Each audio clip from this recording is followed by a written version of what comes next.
Bang Ridwan Kamil ya masih asas praduga tidak bersalah. Dan nggak usah khawatir, nggak akan pernah terjadi tes DNA menurut saya. Tidak akan pernah terjadi? Nggak pernah terjadi. Bukan karena dihindari? Ya karena kalau orang cerai aja ada masa idah gitu kan. Ini kan memang orang yang hanya sekedar mencari sensasi, selama ini nggak pernah ribut gitu. Jadi kalau tanyakan bahwa anak itu ada anak RK, Anda meyakini bukan?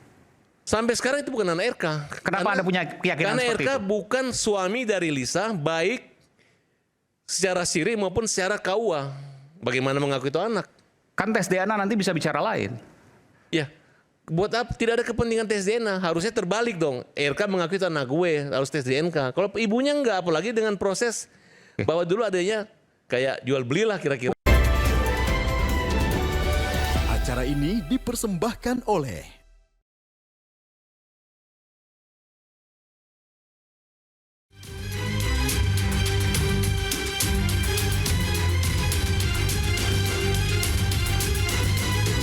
pemanggilan, kita masih ke pemanggilan saksi-saksi lain. Barang bukti elektronik, kemudian juga barang bukti yang lainnya, ada kendaraan dan yang lainnya. Kalau pokoknya motor lah, saya nggak hafal merek itu.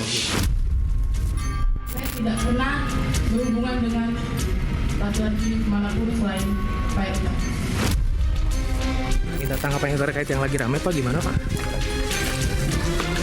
Pakai tim hukum kan, dan tim hukum aja. Yang paling melanggar adalah gabur. Itu longsor, sampai longsor. Ya itu udah terbelah. Kang RK memang identik dengan Jawa Barat karena Kang RK orang Sunda ya. Tetapi dari sisi kemampuan kepemimpinannya, sebenarnya Kang RK itu wajah kota.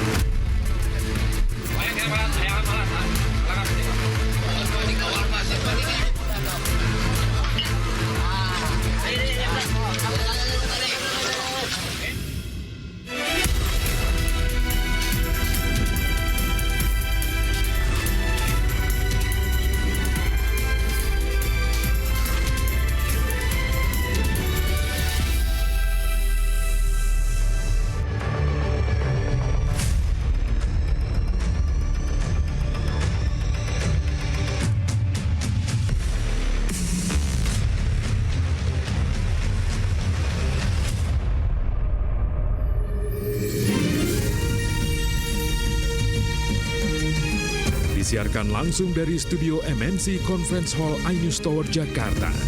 Inilah Rakyat Bersuara bersama Aiman Wicaksono.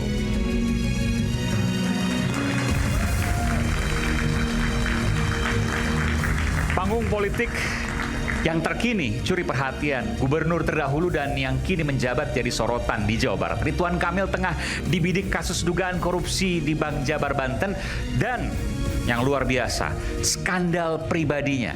Sementara Deddy Mulyadi dikritik karena demi citra, kemudian ia tebar pesona.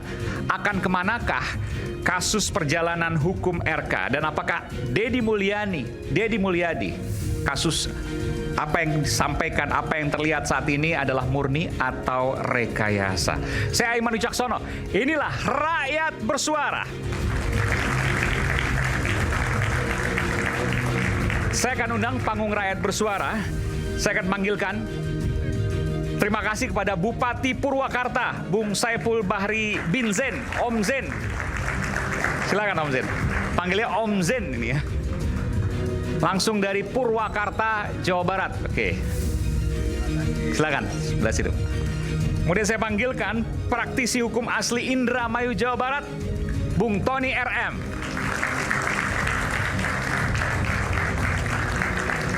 Selamat malam Bung Tony. Malam, terima kasih Bang Aiman. Guru Besar Komunikasi Politik Profesor Lely Aryani, Bunda Lely.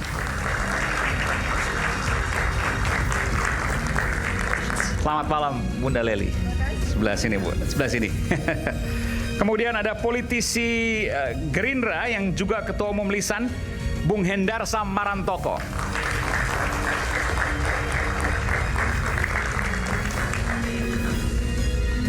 Siap.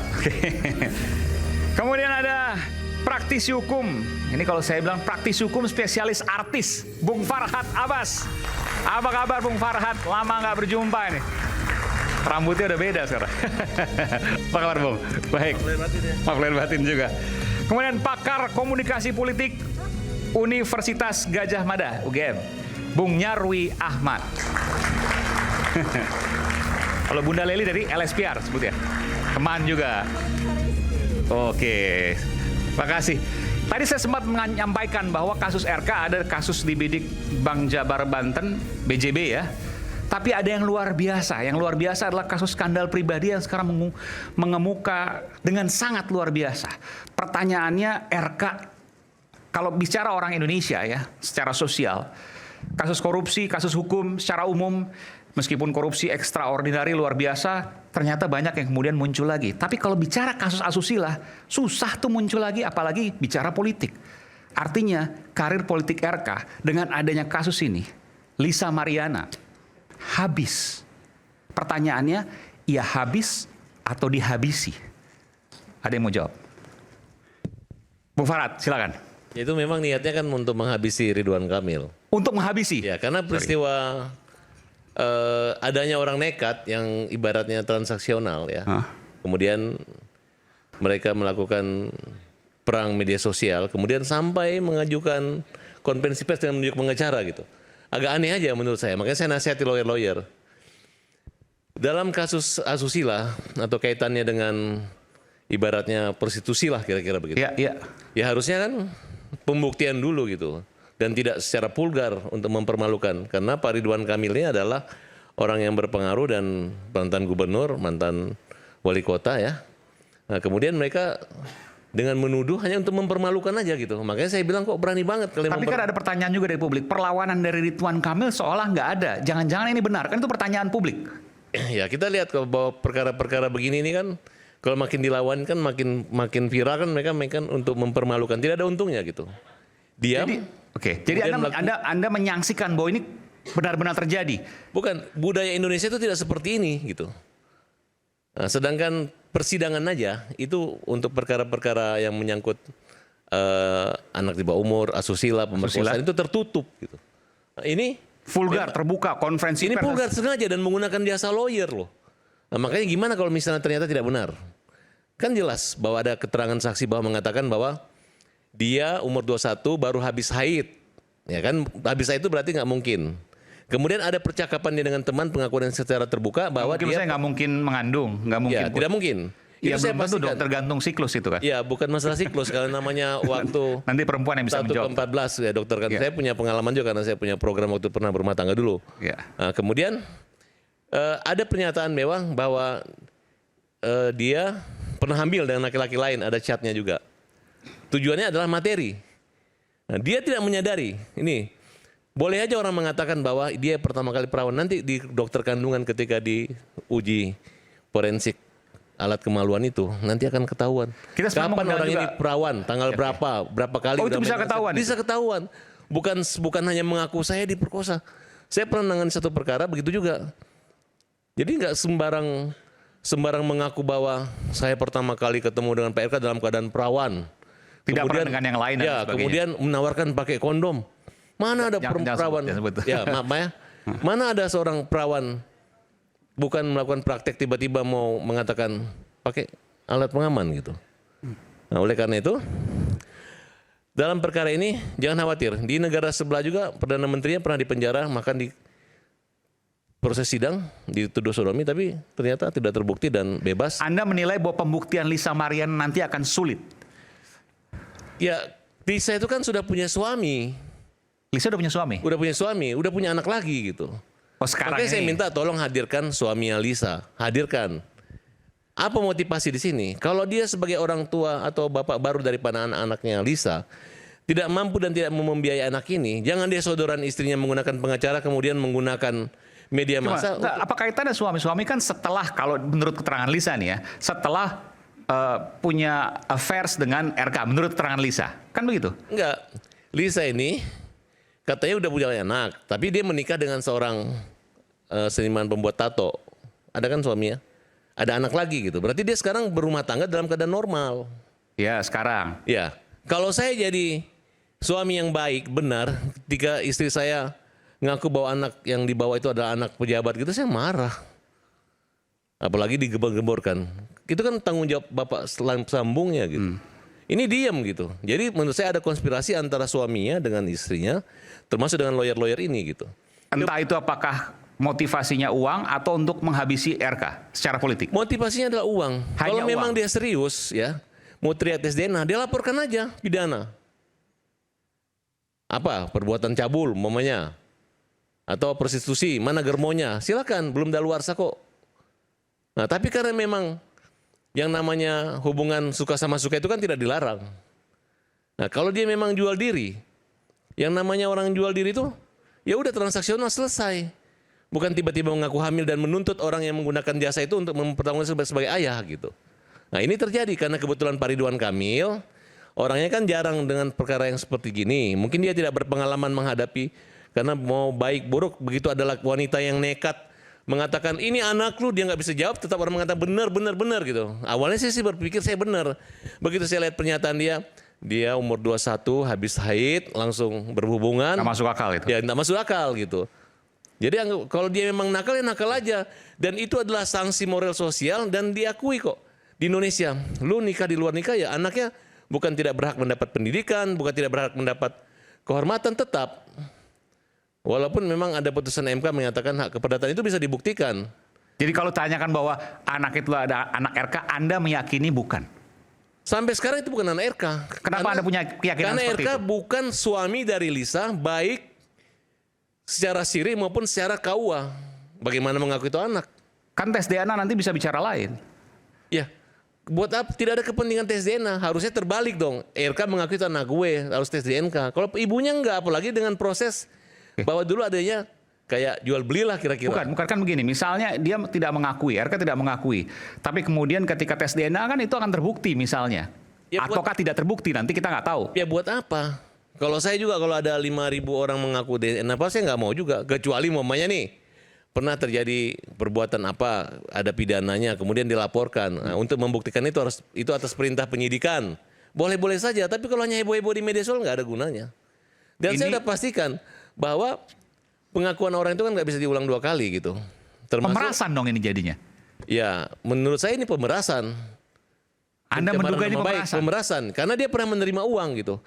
Kalaupun Pak Ridwan Kamil pernah memberi uang kepada wanita ini, ya mungkin karena dia sebagai gubernur dan dia mungkin ditipu, bilang dia masih mahasiswa, ternyata tidak digunakan untuk sekolah.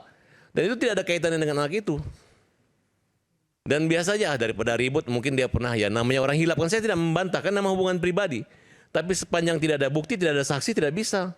Tidak bisa dia mengaku bahwa aku pernah tidur 2 kali begini-begini, nggak bisa gitu.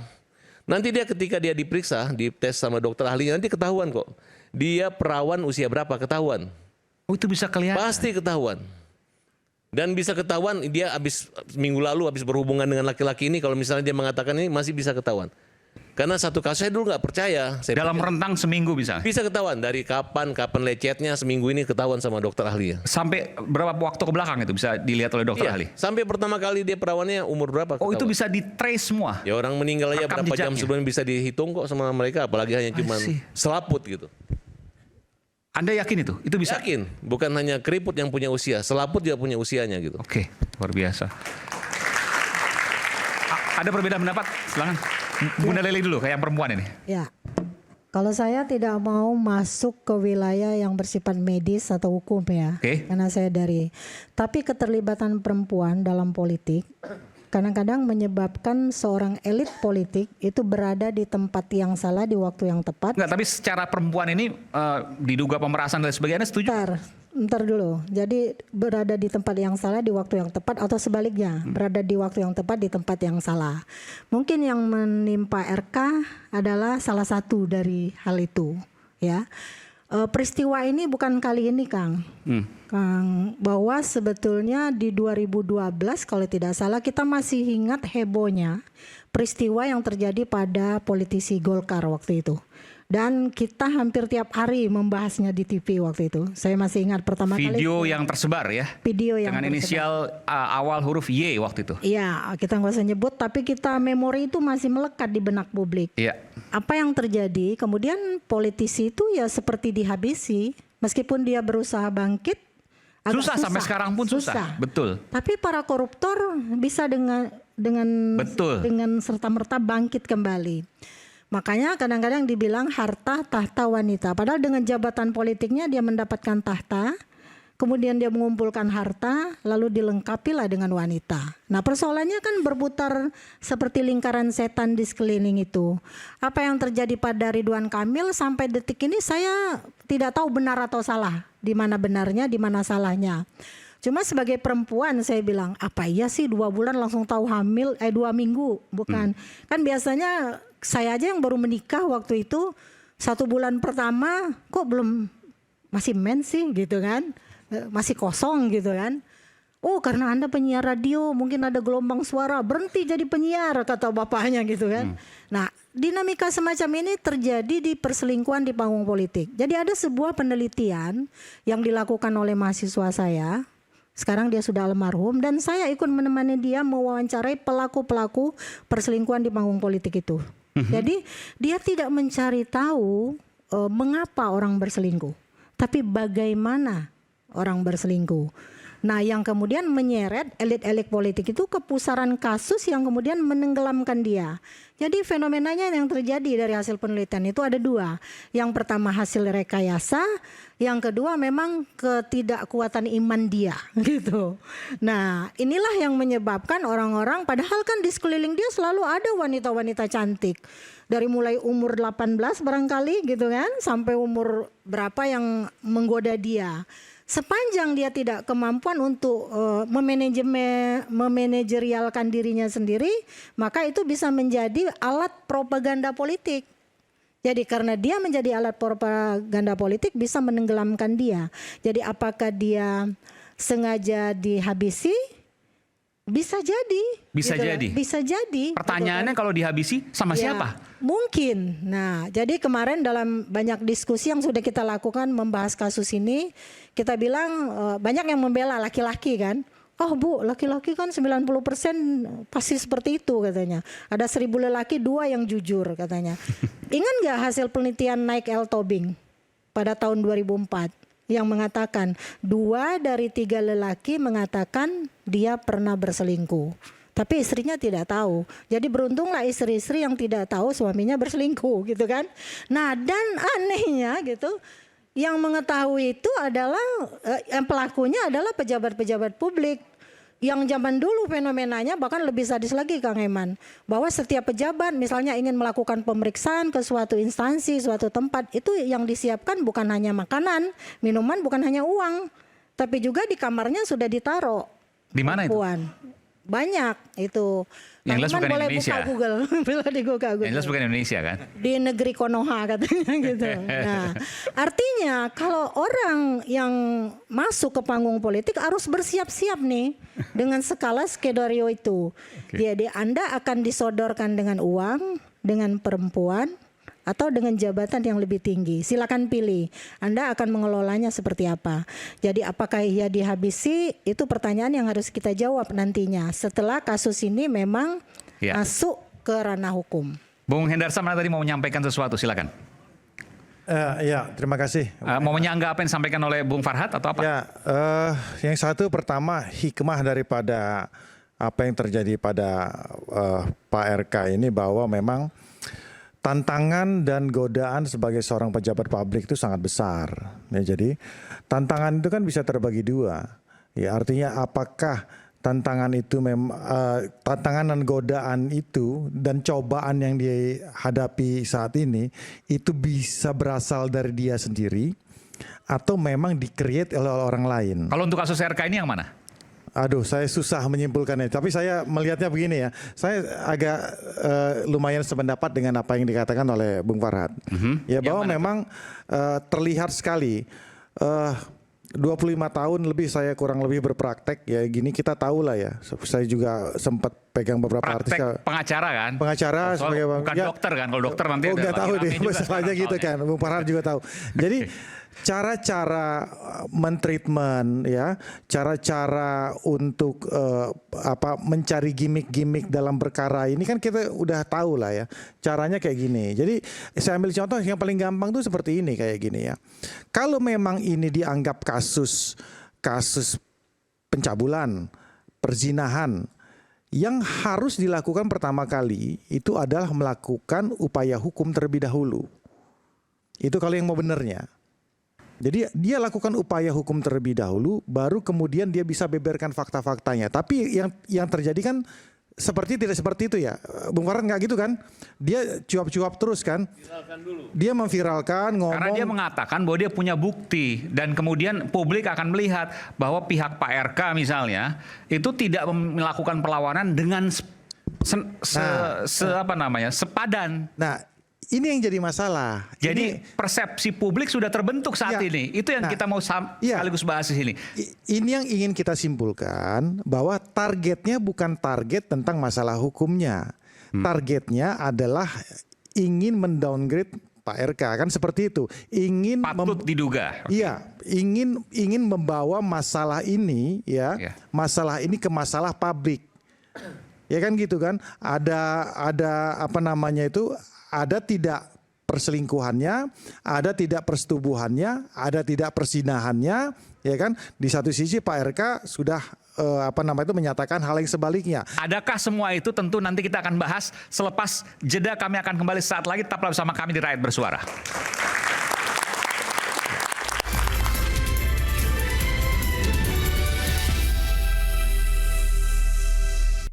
Lisa Mariana dan tim kuasa hukumnya cuap-cuap terus ngomong segala macam kan seperti itu. Kemudian di salah satu pihak Pak Ridwan Kamil juga tidak melakukan upaya hukum terhadap hal tersebut.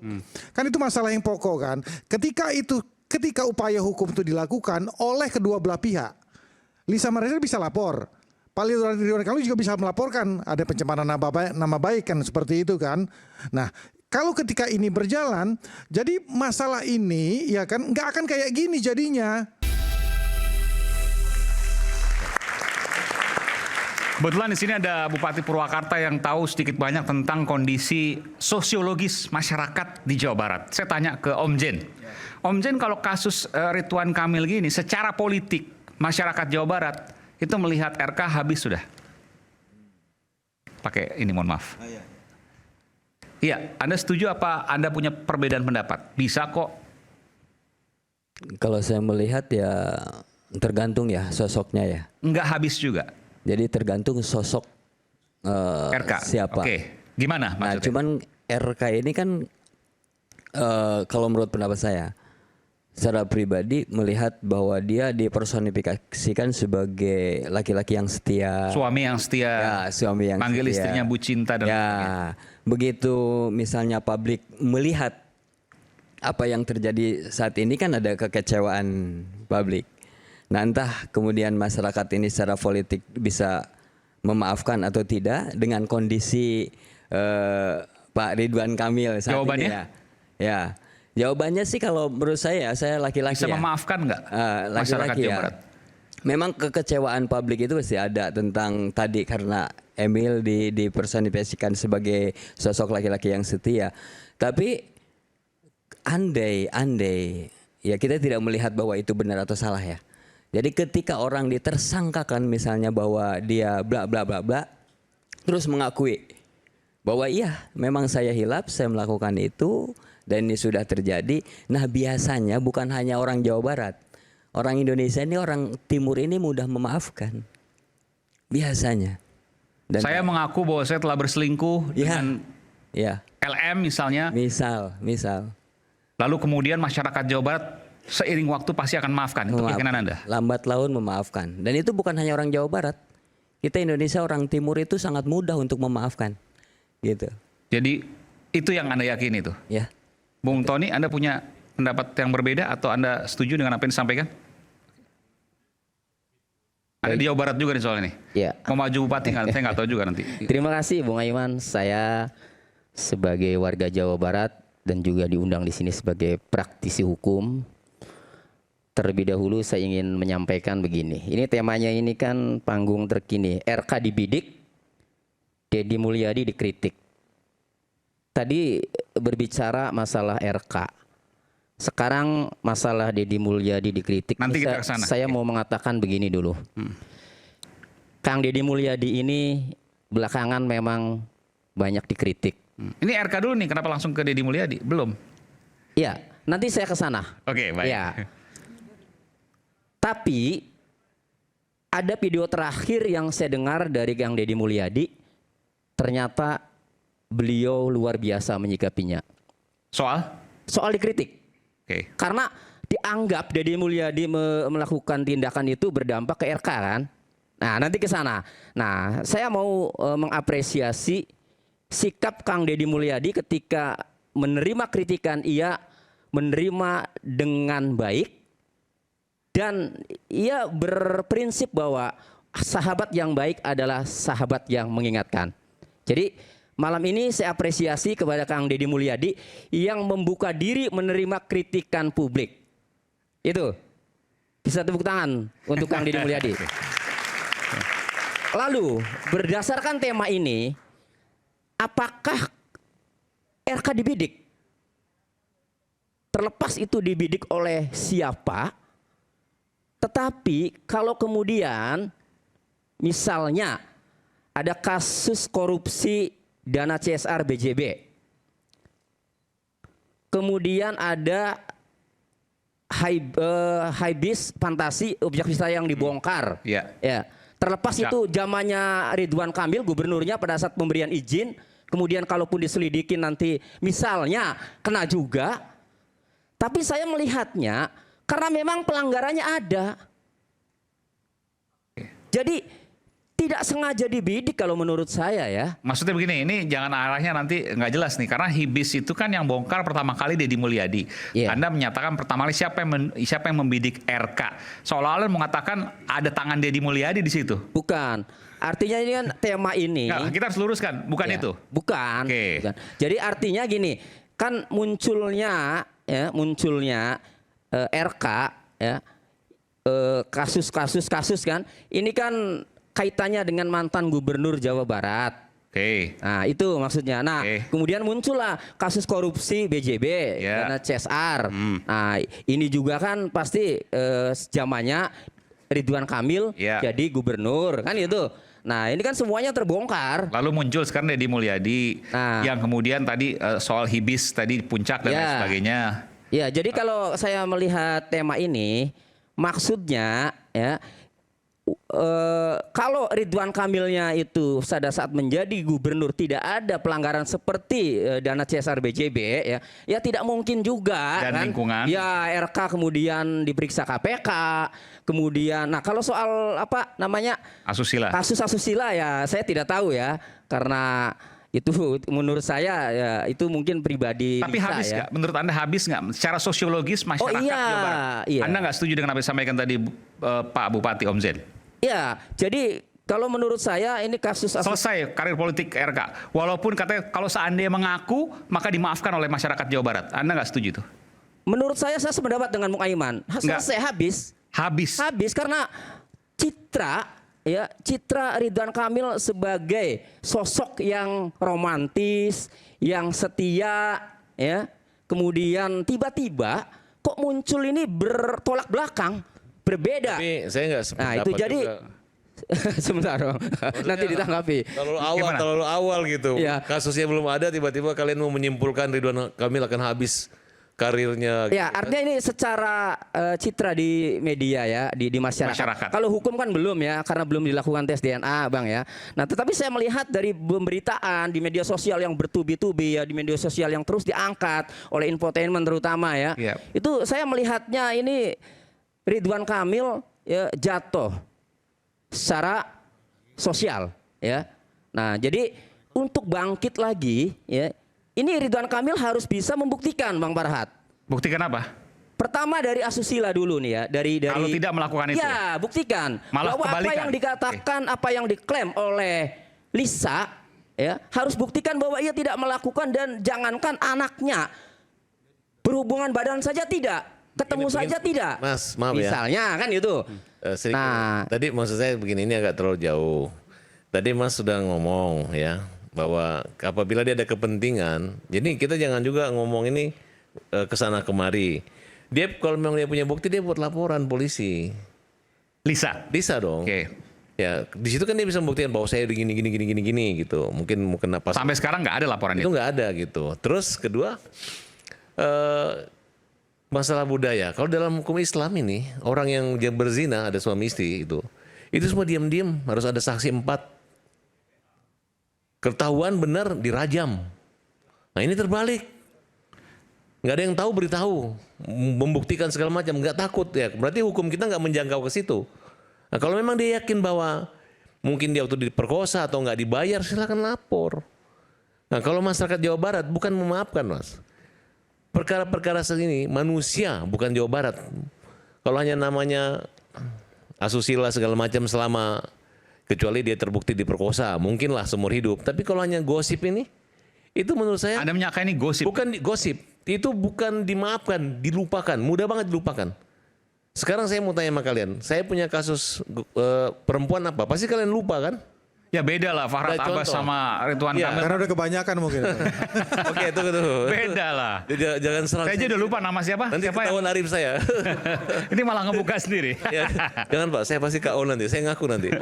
Nah jadi kalau masyarakat Jawa Barat, ini kan bicara Sunda ini, mohon maaf ya, saya kuliah di Jawa Barat, mulai karir jadi pengacara Jawa Barat.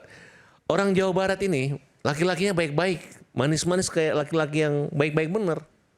Makanya orang Jawa Barat ini, kalau istrinya 1, pasti pacarnya 2. Kalau istrinya 2, baru pacarnya 1. Nggak selalu lah. Nggak, ini saya punya nggak semua, dan nggak hanya Jawa Barat kan. Maksudnya kalau seperti itu ya di seluruh dunia pun ada, tidak merujuk pada. Kan? Maaf ya, jadi pengalaman Bung Farhad mungkin. Iya, tapi kan maksudnya tidak bisa stereotipkan ke daerah tertentu. Jadi hal-hal seperti ini, kalau memang seorang laki-laki Sunda disenangi oleh 2 wanita atau suka, itu karena mereka punya karakter. Kayak Bang Tony ini orangnya pintar, keren, ya kan? Ya kalau dia disukai sama 2 wanita ya nggak bisa dilarang. Tapi kalau foto Bang jangan nempel-nempel sama perempuan, ntar digosipin istri mudanya Bang Tony gitu. Ya kan? Tiba-tiba ada yang mengaku. Nah, untuk dalam hal ini tadi Pak Bupati Purwakarta udah sangat bijaksana. Gue pikir tadi, wah ini orangnya Pak KDM, jangan salah mau hantam Bang Ridwan Kamil. Tapi jawabnya bagus Pak. Bapak asal Pak Ridwan minta maaf. Itu kalau Pak Ridwan Kamil sudah terbukti, dihukum, dia meringankan hakim boleh. Tapi kalau dia merasa tidak, ini perkara pemerasan kok. Tujuannya uang, ditunggu. Muncul nggak uang gitu. Ya. Bahkan ketika ada chat yang palsu katanya dikasih 2,5 miliar dipamer-pamerin. Kalau saya malu tuh. Cuman 2,5 miliar harga daripada damai dipamer-pamerin. Kecuali udah 50 M lah, mungkin saya pamer-pamerin. Tidak jelas dari mana chatnya. Tujuannya apa? Untuk propaganda. Untuk viral, bukan keadilan di sini. Nah, dan lihat cara dia ngomong di TV. Begitu gini pengacara ditarik mic-nya. Ya kan? Mana harga diri wibawa seorang lawyer kalau digitu sama klien? Ya. Dan saya bilang, perkara ini tidak hanya Lina yang bisa dilaporkan, pengacaranya pun bisa. Kenapa? Ya. Saya aja bilangin Ahmad Dhani, anaknya nabrak 7 orang mati, hanya bilang kalimat bodoh aja saya proses sidang kok. Jangan hati-hati loh di media sosial ini, dia ngomong di media. Makanya hati-hati. Apa yang menurut Anda bisa dilaporkan dari pengacara Lisa? Ini aku kasih contoh. Waktu dulu anaknya Ahmad Dhani nabrak 7 orang mati kan. Aku bilang Ahmad Dhani ayah bodoh. Kan ada hukum sosial, sanksi hukum adat, hukum sosial, asusila ada. Memang menurutku nih. Tapi ketika dilaporkan kena juga saya. Jadi tersangka juga dia. Tersangka juga. Apalagi yang namanya lawyer yang nggak jelas-jelas ini anak, tiba-tiba nanti di tengah saya minta maaf. Apalagi ada bukti yang dimiliki oleh Pak Ridwan Kamil bahwa wanita ini sama Ayu itu mengatakan bahwa dia udah pernah hamil dengan menyebutkan nama laki. Catnya ada. Belum lagi forensik di dalam. Ini kan hanya berani nekat aja. Hanya gara-gara modal pernah bertemu, pernah modal dikasih uang, dikasih sekolah. Lemah sekali buktinya. Hanya bersamaan. Alibi waktunya bisa mengatakan bahwa dia hamil dengan laki-laki lain. Kemudian yang seperti Ibu katakan bahwa masa baru habis haid berhubungan 2 minggu sudah periksa, harusnya bulan depan. Ketika dia haid terakhir tanggal 1 Juni, dia mulai telatnya itu adalah pada tanggal 1 Juli. Bukan tiba-tiba berhubungan 1 Juni, tiba-tiba 2 minggu langsung tes. Kita sebenarnya kita mengundang juga pengacara dan juga Lisa Mariana ya di sini, tapi tidak berkesempatan hadir. Tapi saya minta produser karena nih harus berimbang juga. Coba kita hubungkan lagi. Siapa tahu mereka masih mau untuk kemudian kita hadirkan lewat Zoom. Saya minta produser untuk kemudian menghubungi mereka. Nanti kita akan cek karena kita sudah menghubungi dari hari Minggu kemarin. Silakan. Ya, gini maksud saya itu. Kita ini kan ngomong apa yang kita diskusikan pada saat ini semuanya itu versi A, versi B. Karena apa? Karena ini nggak ada tujuan finalnya. Hanya memeras? Ya bukan soal itu. Maksud saya semuanya itu boleh berbicara, semua boleh berpendapat, tapi proses hukumnya nggak jalan. Jadi itu yang jadi masalah pokok itu di situ. Nah, yang jadi pertanyaan saya, alert saya itu berbunyi. Ada apa? Iya, ada apa? Kenapa Lisa Mariana dan tim kuasa hukumnya cuap-cuap terus ngomong segala macam kan seperti itu. Kemudian di salah satu pihak Pak Ridwan Kamil juga tidak melakukan upaya hukum terhadap hal tersebut. Kan itu masalah yang pokok kan. Ketika upaya hukum itu dilakukan oleh kedua belah pihak, Lisa Mariana bisa lapor. Pak Ridwan Kamil juga bisa melaporkan ada pencemaran nama baik kan seperti itu kan. Nah, kalau ketika ini berjalan, jadi masalah ini ya kan nggak akan kayak gini jadinya. Nggak akan seperti ini. Ini yang jadi masalah menurut saya. Nah, kita bisa lihat kalau kita lagi nanti merujuk ke ketika laporan dilakukan. Apa yang dilakukan? Lisa Mariana akan laporkan, ujungnya kan akan tes DNA. Tes DNA itu nanti akan ada dua. Ini terbukti atau tidak? Terbukti, tidak terbukti. Ya, jadi case close. Ya, bahwa itu bukan anak Ridwan Kamil, itu satu. Ya kan? Yang kedua, kalau terbukti, ini ada dua. Di hukum itu ada namanya anak biologis dan juga anak secara hukum. Ya, ini dua hal yang berbeda loh. Ya kan? Nah, kalau di anak biologis berdasarkan putusan MK, dia memang bisa berhak mendapatkan hak-haknya selaku anak. Ya kan? Di kasusnya Pak Murdiono ya, kalau kita lihat ke belakang. Ya. Nah, jadi ini yang sebenarnya harus dikelirkan. Tujuan dari Lisa Mariana ini mau ngapain? Ya kan, ingin mendapatkan hak-hak anaknya. Kalau dia ingin mendapatkan hak-hak anaknya, dia lakukan upaya hukum. Tapi yang terjadi kan nggak seperti ini. Ini kan main-mainan kayak artis-artis bodong selama ini loh, skuter kata orang. Ya kan, selebritis kurang terkenal gitu loh. Jadi semuanya mainnya di sini semua. Tapi kenapa kok yang saya jadi pertanyaan kembali, kok Pak Ridwan Kamil diam-diam aja, malah ini saling saut-sautan. Nah, apa? Ya, kenapa seperti itu? Bingung juga saya jawabnya gitu. Artinya? Ya artinya kok kenapa ini dibiarkan sampai mengumumkan segini tanpa ada sesuatu yang janggal nih Anda melihat? Ya itu yang jadi pertanyaan saya. Upaya harusnya kan finalnya di upaya hukum kan gitu loh. Finalnya di upaya hukum. Nanti baru bisa dibuktikan. Saya ambil contoh gini ya. Kalau kita flashback ke belakang. Ini junior saya Rasman Nasution. Ya, saya junior walaupun tampang saya lebih baby-face. Mantan pengacara, ya kan? Kenapa dia kena? Kenapa dia kena masalah hukum dengan Hotman Paris? Ya kan? Karena dia cuap-cuap dulu, kemudian dia tidak laporkan ke polisi. Itu dia kenanya, itu dia kena pencemaran nama baiknya di situ. Yang harus dilakukan kalau seseorang yang punya jam terbang yang tinggi, ya kan? Dia harus laporkan dulu ke polisi, baru kemudian dia bisa sampaikan faktanya begini-begini. Dia punya legal standing untuk lakukan itu. Nah, ketika dia tidak dilaporkan, mens reanya unsur itikat dia untuk sengaja mencemarkan nama baiknya ada. Nah, itu yang dilakukan. Sebenarnya ini Lisa Mariana bisa kena karena dia cuap-cuap ke media, tapi dia tidak melakukan upaya hukum. Nah, tapi masalahnya Pak Ridwan Kamil juga tidak melakukan upaya hukum untuk melakukan hal tersebut. Kan ini kan jadi sesuatu yang menjadi sesuatu yang menurut saya agak sedikit janggal juga kita ngelihatnya. Jadi saya sarankan kedua-duanya lakukan upaya hukum.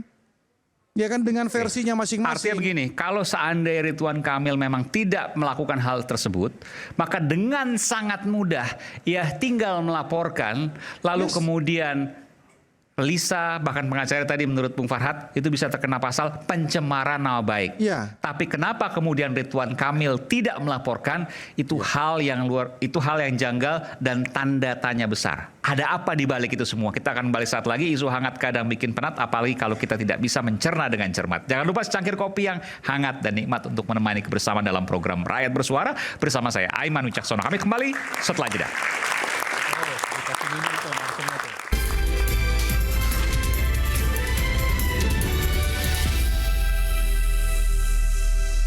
Ya kan? Nah, kemudian kalau saya lihat di sini teman-teman seolah-olah cemas bahwa orang yang kena isu perselingkuhan ini nggak akan bisa balik lagi. Ya, Krisdayanti selingkuh bisa jadi anggota DPR kok. Karena Ridwan Kamil ini termasuk gubernur paling ganteng di Indonesia saat zamannya itu, gitu. Ya, jadi artinya karisma beliau bukan hanya gara-gara kegantengannya, tapi dia punya kemampuan keahlian di bidang arsitek. Nah, kemudian publikasi public speaking juga bagus gitu. Harus juga dibuktikan, makanya ujung kan muara ke masalah. Justru itu Bang tadi katakan ketika siap tes DNA. Berarti menjawab salah satu pertanyaan publik. Seolah-olah punya persepsi menjawab satu pertanyaan publik bahwa terjadi hal tersebut yang Anda katakan. Tapi bukan anak gua gitu loh. Gini, intinya gini ya. Bahasa gampangnya itu, kalau tes DNA-nya itu terbukti bahwa Ridwan Kamil itu adalah anak Pak RK, ya artinya persetubuhannya terjadi kan gitu kan? Ya, kan saya katakan tadi, kalau dikatakan Bang Ridwan Kamil ini selebriti, ya ini memang wajar aja dia kena isu gosip murahan seperti itu.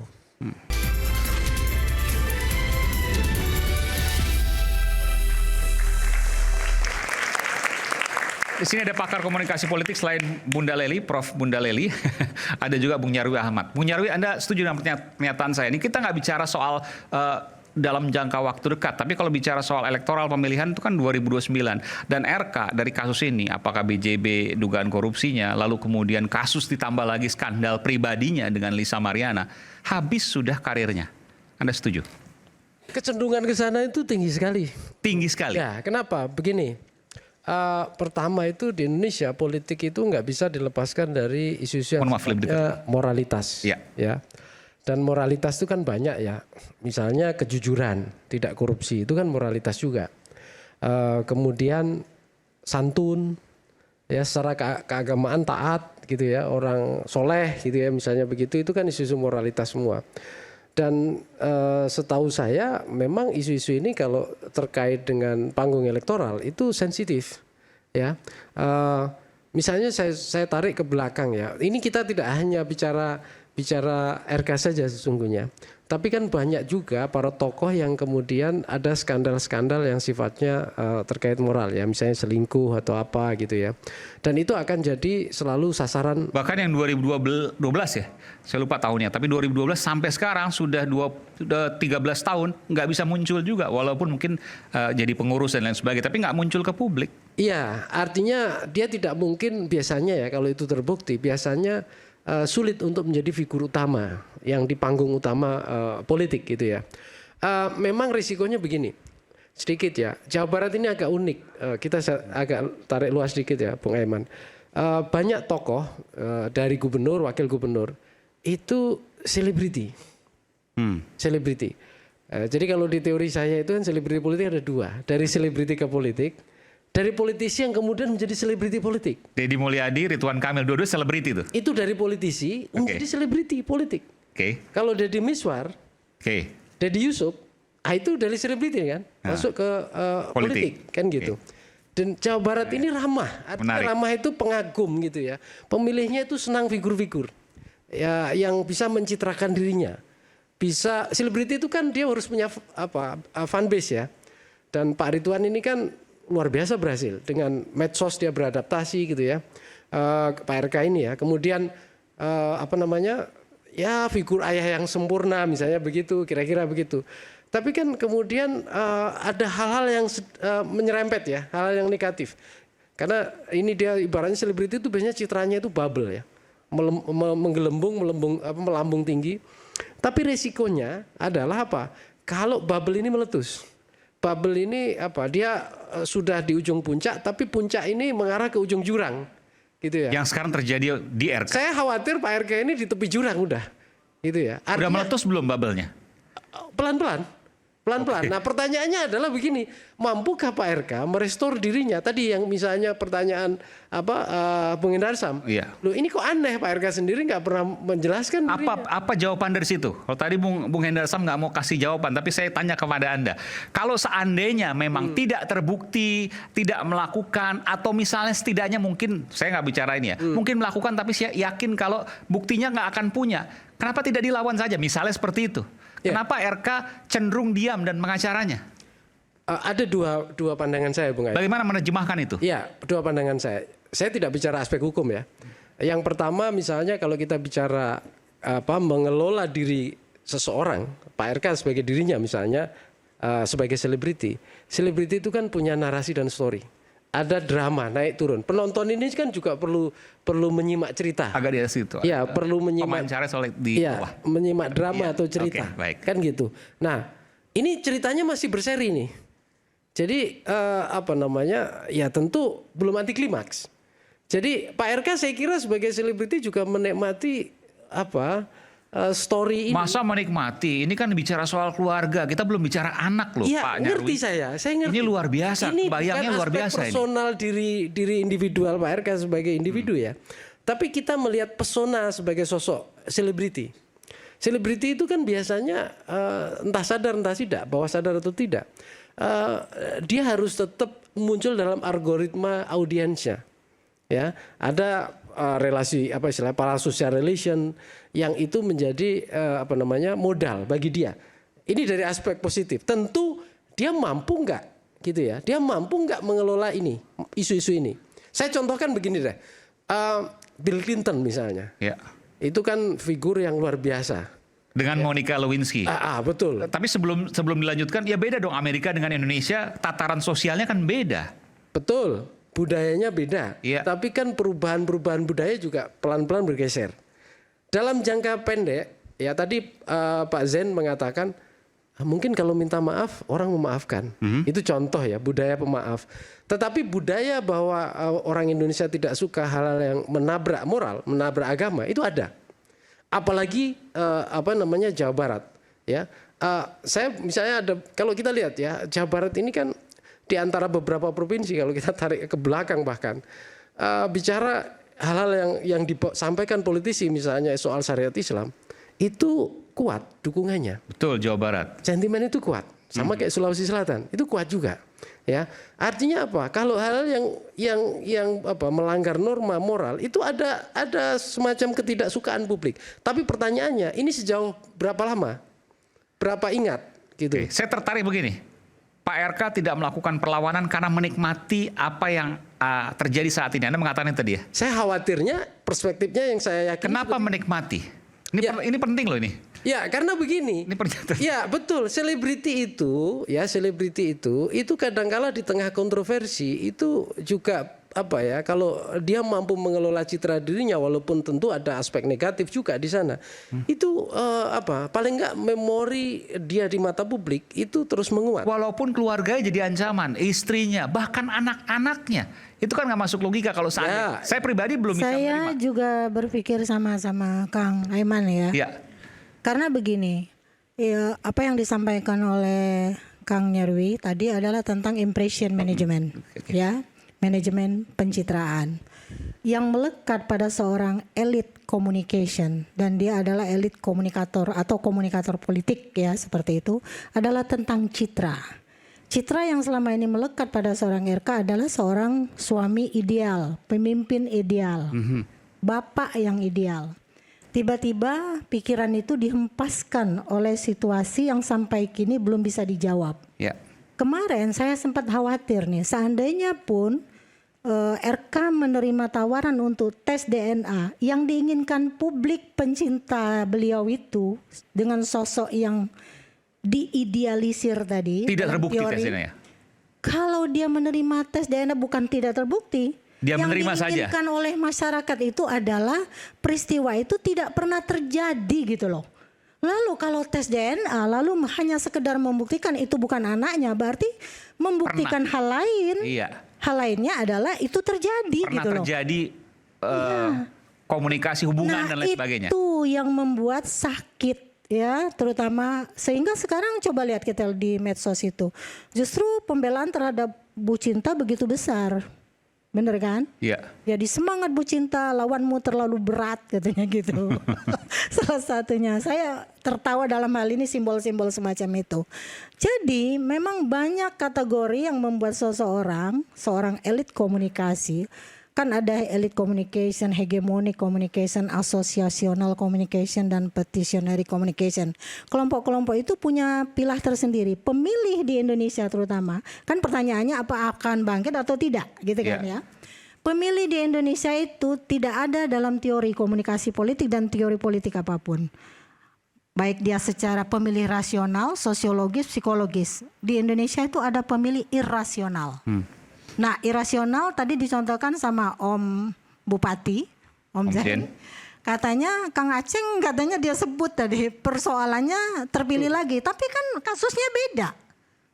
Bukan Garut. perselingkuhan gitu kan, bukan perselingkuhan. Ya, yang nah Garut, kalau ya. perselingkuhan kita sudah menyaksikan satu kasus meskipun dia menjadi Kita sebut Aceng fungsionalis. Fikri maksudnya.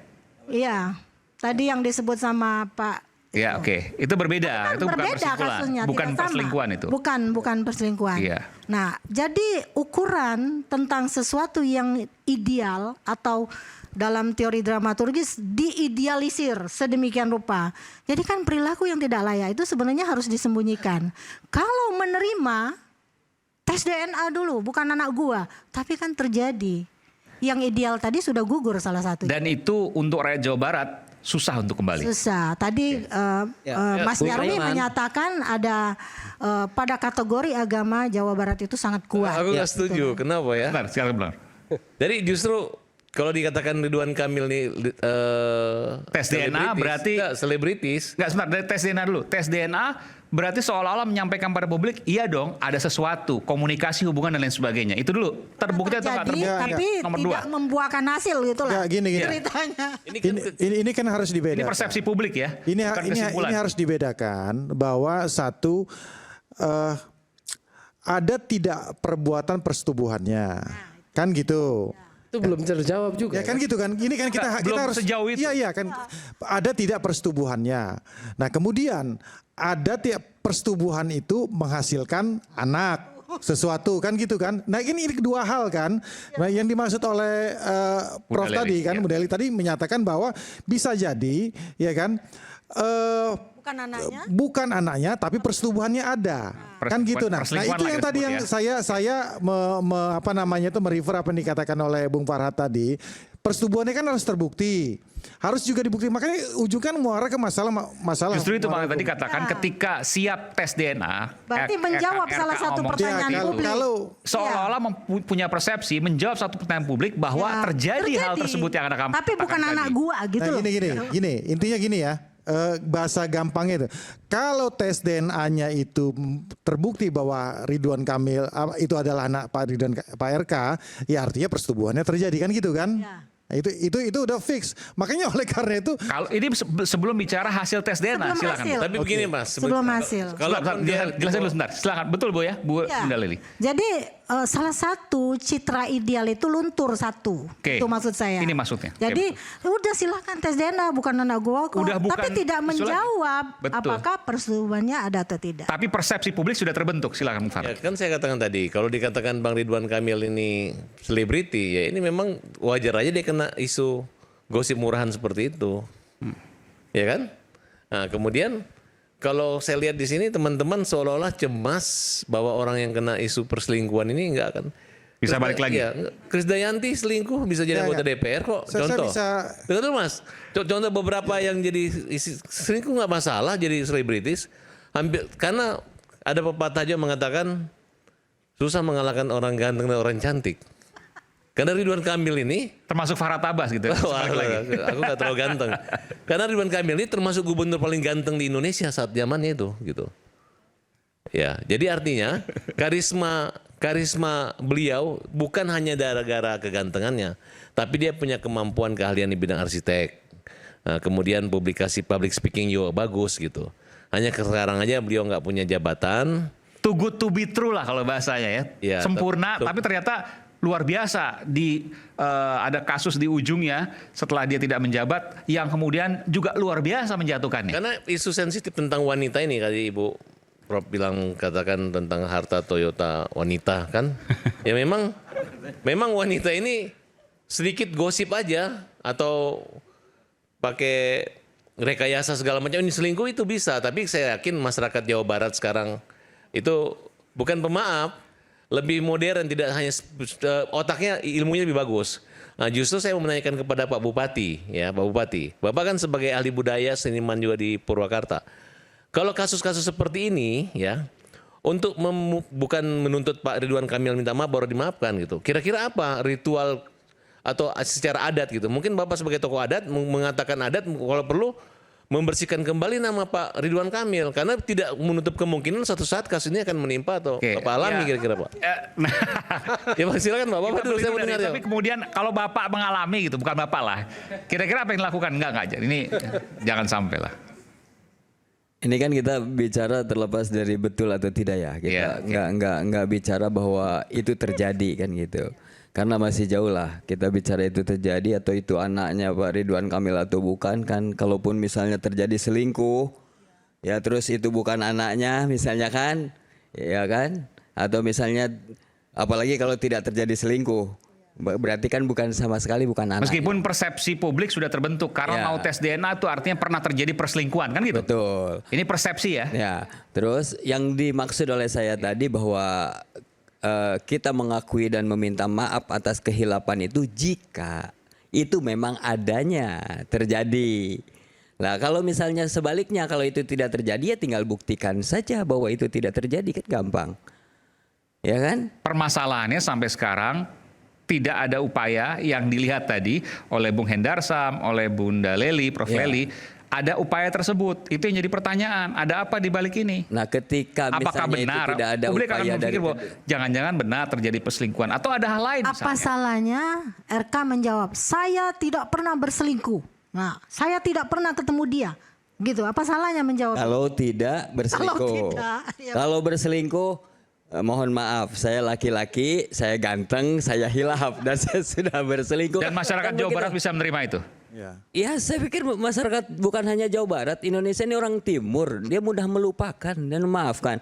Kan kalau persoalan politik itu kan bukan hanya perkaitannya dengan masyarakat secara keseluruhan ya, karena terkait elit politik. Kadang-kadang kan kalau dia untuk menjadi politik tetap stabil, dia harus tetap di partai politik. Kadang elit partai ini nggak nerima. Bukan berarti masyarakat. kalau terjadi pada Om ya kan? Aman gitu loh. Bukan. Saya tambahkan ya, biar saya tambahkan biar kita bisa tahu bahwa ada dua klasifikasi seorang selebritis dan artis Mbak. Untuk seorang artis ketika dia kalau kita melihat flashback ke belakang ketika mengalami kasus-kasus asusila, dia nggak susah untuk comeback. Untuk kita kasus A, C segala macam videonya di mana-mana, dia nggak susah untuk comeback. Karena dia memang berhubungan langsung dengan masyarakat. Itu yang dikatakan oleh Om Zen tadi. Karena masyarakat Indonesia itu adalah masyarakat yang pemaaf dan pelupa. Nah itu yang pasti. Tapi untuk konteks masalah kalau dia adalah seorang politisi, ini jangan lupa. Bukan masalah itu, ada barriernya. Barriernya itu adalah partai politik. Partai politik ini yang akan menyaring.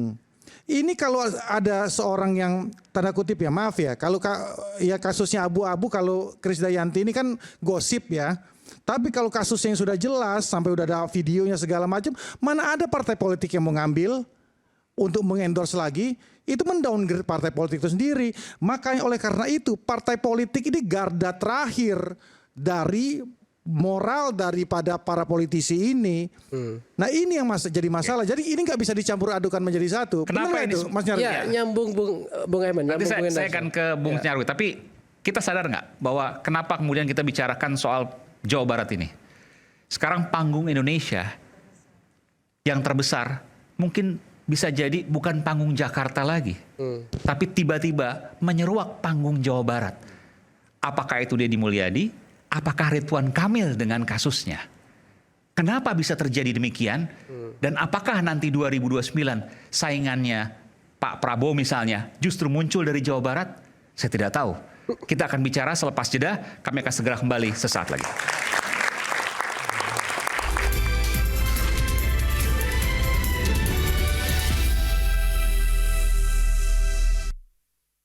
Sebelumnya kita sempat berdebat di banyak media juga. Kenapa Ridwan Kamil naik ke Jakarta? Pergi ke Jakarta, padahal dia Jawa Barat banget waktu itu kan. Jadi seperti dia direkayasa juga untuk masuk ke sini, pada akhirnya tumbang juga gitu kan. Perdebatan itu tidak pernah selesai sampai akhirnya memang Ridwan Kamil seperti terbungkus.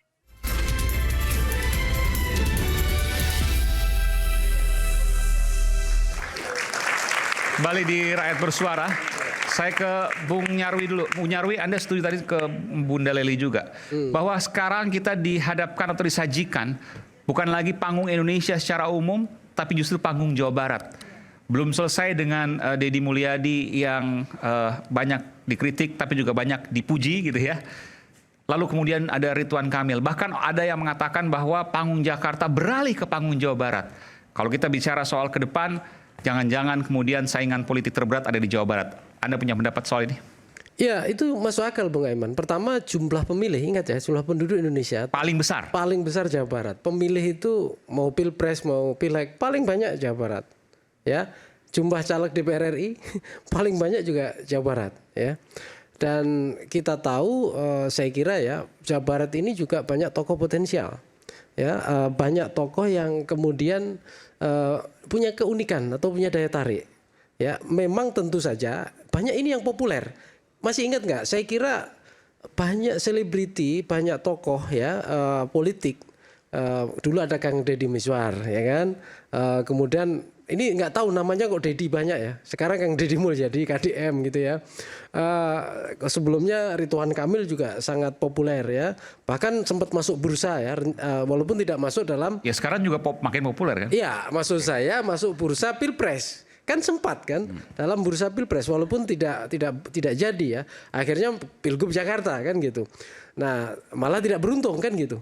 Sudah tidak beruntung udah jatuh ketimpa tangga sekarang. Tangganya banyak sekali ya saya lihat. Ya dari apa yang kasus ini yang kita bahas gitu ya sampai yang juga banyak hal lah yang dibicarakan banyak orang. Tapi saya mau mengatakan bahwa tentu publik itu cari tokoh, cari figur. Masyarakat juga cari role model. Dan kebetulan saya lihat ya, ini salah satunya KDM ya, Kang Deddy. Itu kan walaupun tentu kontroversial, tapi banyak gebrakannya inovatif juga. Kontroversial? Iya dong. Deddy Mulyadi di mana kontroversial? Ya, misalnya pembongkaran yang apa itu? Puncak. Kan, ya puncak itu. Itu kan ada yang bilang ini sudah benar dilakukan. Kenapa? Karena ada banjir, ada ini dan seterusnya. Tapi kan ada yang mengatakan, oh ini jangan-jangan untuk menghabisi Ridwan Kamil juga, kan gitu kan?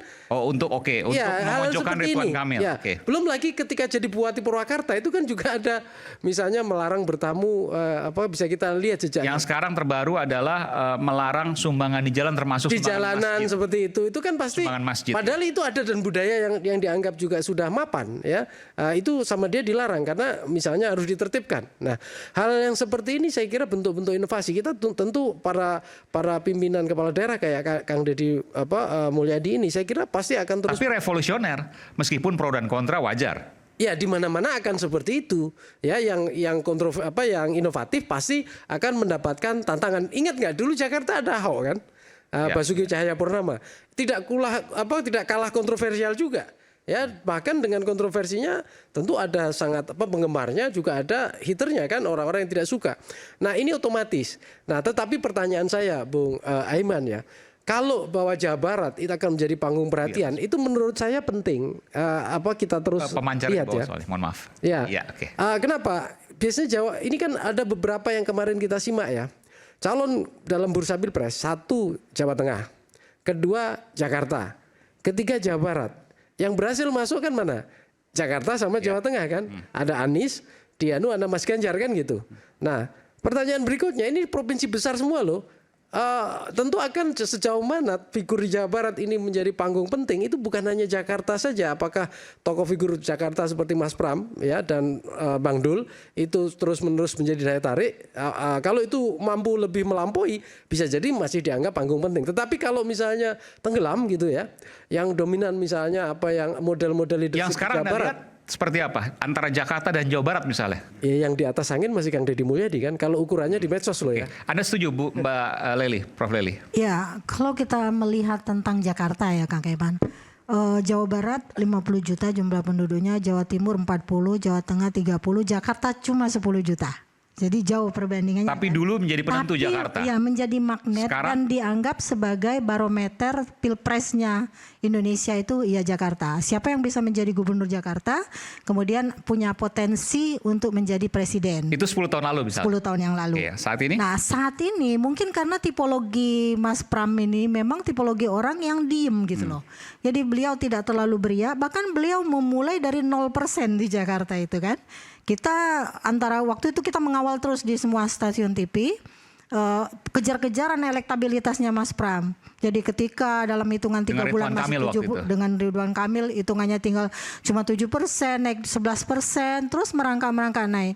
Itulah yang saya bilang tadi, tipologi pemilih Indonesia itu bahkan tidak ada di kamus ilmu politik dan ilmu komunikasi politik.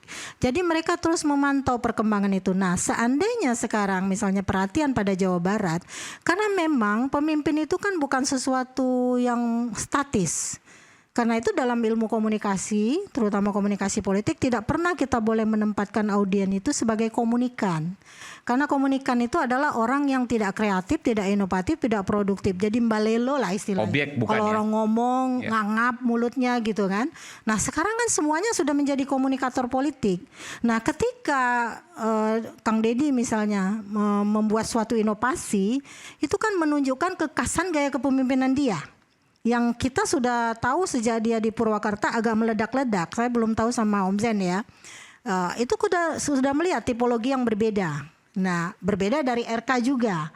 Lalu kemudian di tengah keberhasilan dia meraih suara pemilih menjadi gubernur Jawa Barat, sebelumnya kita sempat berdebat di banyak media juga. Kenapa Ridwan Kamil naik ke Jakarta? Pergi ke Jakarta, padahal dia Jawa Barat banget waktu itu kan. Jadi seperti dia direkayasa juga untuk masuk ke sini, pada akhirnya tumbang juga gitu kan. Perdebatan itu tidak pernah selesai sampai akhirnya memang Ridwan Kamil seperti terbungkus. Lalu dibungkus lagi dengan kasus lain. Kalau dulu 2014 kita masih ingat Pak Jokowi menseleksi menteri-menterinya dengan melibatkan KPK, ada lampu hijau, lampu kuning, lampu merah. Nah, bayangan saya di pemerintahan yang kemarin berlangsungnya Pilpres kemarin itu sudah ada orang-orang yang sebenarnya ada lampu hijau, lampu kuning, lampu merah. Tapi ada yang dilindungi, ada yang tidak dilindungi. Apakah ini bagian dari skenario itu? Nanti politik ke depan akan menjawabnya. Tapi kalau Jawa Barat dilihat, ada nggak Pak Mio misalnya? Kita itu untuk jadi presiden belum bisa menyaingi orang Jawa. Ini benar nggak? Selama ini kan jadi asumsinya adalah yang bisa jadi presiden hanya orang Jawa. Padahal Jawa Barat itu ya Jawa Barat, Jawa juga gitu kan. Praktiknya kita tidak tahu. Seperti apa? Kita tidak tahu. Tapi ibaratnya kalau partai politik yang sekarang menaungi Kang Deddy itu bisa menjadi sebuah sistem manajerial, dia terus bersinar. Orang tidak perlu tahu sebenarnya dia berasal dari partai politik mana. Lalu kemudian ketika dia berbuat yang bagus untuk masyarakat, mengutamakan Sam culture dan girl culture itu, maka otomatis orang akan menilai, wah ini calon pemimpin yang bagus. Dan 2029 tidak bisa pernah tahu Mas Pram bisa jadi gubernur, dan kita tidak pernah tahu juga dulu Pak Jokowi mau jadi presiden. Ya, itu tugasnya Kang Aiman dan teman-teman juga menjadikan Jokowi menjadi media darling, sehingga saya diminta majalah Gatra waktu itu menulis Jokowi dalam gestur kepemimpinan. Yang membuat Pak Jokowi besar itu adalah teman-teman media. Kalau Kang Deddy bisa merangkul semua teman media, bisa saja dia muncul menjadi media darling, tapi lalu membesar. Bu Leli, era medianya kan bergeser. Sekarang kan media sosial. Kalau media sosial tentu algoritmanya itu ada di user, di pemilih, di masyarakat. Jadi semakin dia punya daya magnetik, semakin dia dianggap atraktif dan juga punya pesona positif ya. Nah, makanya itu medsosnya baru dikelola. powernya makin menguat di sana. Benar, medsosnya dikelola. Ya, jadi di situ. Kan politik itu adalah tentang influence dan influencer. Pengaruh mempengaruhi. Tapi saya tertarik soal budaya ya, Bung Aiman. Memang selama ini gitu ya, ada semacam common sense ya yang mengatakan presiden di Indonesia itu harus mengadaptasi atau paling stylenya Jawa. Anda setuju dengan itu? Pak Prabowo sendiri yang bukan 100% Jawa, separuhnya Minahasa, itu kan gaya budaya Jawanya, stylenya masih kelihatan kental. Nah, ini bukan masalah dia itu asli Jawa, tidak menurut saya. Tapi adaptasi terhadap, kenapa? Karena begini, ini masuk akal. Persentase pemilih kalau kita dilihat di beberapa data survei, itu pemilih secara demografi kita, itu mayoritas masih 55. Jadi 56. bukan asli dia Jawa, tetapi dia bisa mengadaptasi atau dia berperilaku seperti dan orang diterima. Jawa. Betul, punya sense. Karena ini faktor bisa mayoritas pemilih. Yang kedua, jangan lupa, dulu kita lama dipimpin Pak Harto. Dan Pak Harto itu luar biasa menanamkan gaya budaya Jawa dalam birokrasi, dalam keseharian. Dan ini yang saya kira. Tapi kalau bicara Deddy Mulyadi kan secara tindakan bukan Jawani, kan beda ya? Ya, tapi ingat Kang Deddy ini mengadvokasi adat, mengadvokasi hal-hal yang berbau budaya lokal. Saya kira ini potensi juga. Parayangan. Ya. Oke, silakan. Gini ya, saya coba membandingkan tadi Mas Pram dengan Kang KDM ya. Ya ini nggak apple to apple menurut saya. Karena gini, satu, kalau kita ngelihat background dari KDM, Kang Deddy Mulyadi, beliau ini sudah 20 tahun berkiprah di dunia politik dan sangat transparansi sekali. Beliau sudah pernah menjadi anggota DPRD. Satu periode, seperti itu ya, kurang lebih.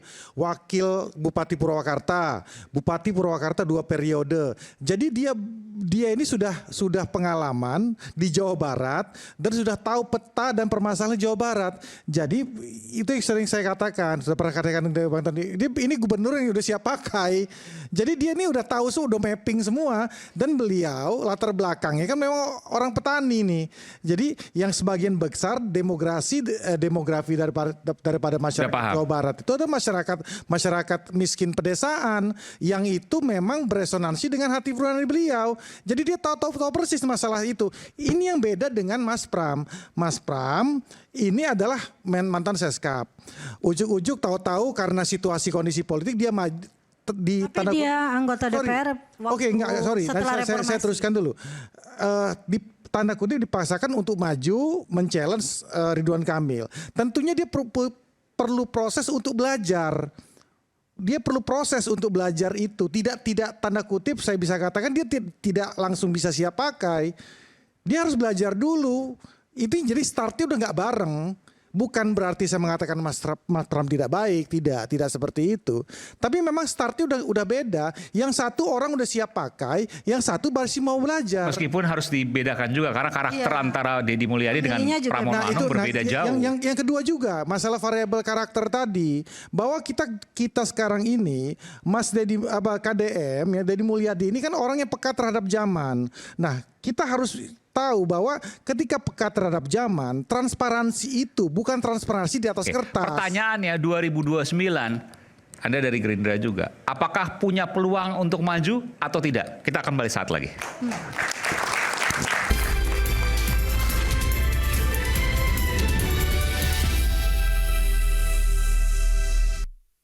Inovasinya, kreasinya, pola komunikasinya, dan seterusnya. Nah, kemudian orang kan mengenal RK, tidak hanya tokoh figur dari wali kota Bandung, gubernur Jawa Barat, tapi tokoh nasional, kan gitu.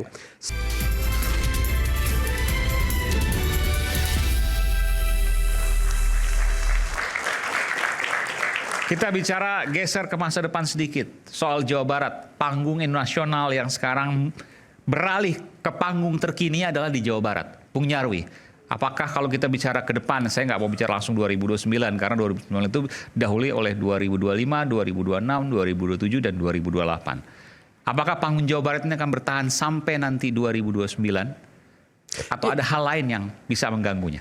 Ya, saya kira bertahan tidaknya itu banyak kondisi ya, Bung Aiman. Yang pertama sejauh mana gitu ya. Kalau daya tarik elektoral ini kan hanya 5 tahunan. Jawa Barat itu jumlah pemilih paling besar, baik untuk pileg maupun pilpres itu.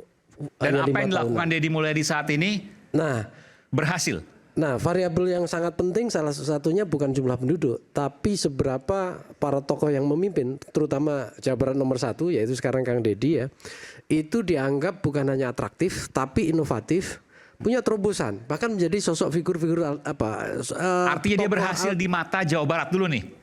Ya, dan bahkan Indonesia, karena yang dilihat bukan hanya Jawa Barat. Kita ingat nggak? Sekarang gini, kita ngomongin ini kan temanya antara RK dan Deddy kan. Kita membaca Kang Deddy sekarang juga lihat RK kemarin. Contoh, sebelum RK namanya menjadi tokoh figur nasional, itu kan juga sering dibahas keberhasilan RK, betul nggak? Dari banyak data survei, dari banyak data-data yang lain, inovasinya, kreasinya, pola komunikasinya, dan seterusnya. Nah, kemudian orang kan mengenal RK, tidak hanya tokoh figur dari wali kota Bandung, gubernur Jawa Barat, tapi tokoh nasional, kan gitu. Sama persis, Kang Deddy pun juga kalau mau naik kelas, tentu basis politik elektoralnya juga harus kuat. Ya, tadi Mas Hindarsan bilang bahwa karir Kang Deddy itu dari bawah, ya, bahkan kalau dilacak 26 tahun, ya, dari 99 anggota DPRD, bayangkan, ya, ini lama sekali. Nah, dan dia juga backgroundnya dari kampung, ya. Nah, pertanyaan berikutnya adalah sejauh mana dia ini mampu menjadi idol, figur, tokoh idola di Jawa Barat. Sekarang sudah menjadi idol? Nah, kalau dari hasil pemilu kemarin kan jelas basis dukungannya tinggi. Itu jelas, itu satu. Yang kedua, nanti kita lihat sejauh mana gebrakan-gebrakan dia itu dapat dukungan dari satu masyarakat Jawa Barat. Itu bisa menjadi simalakama. Kalau dia terlalu sering di media sosial tapi kemudian tidak bisa dirasakan langsung oleh publik, akan menjatuhkan dia. Dugaan saya cara Kang Deddy ini agak beda.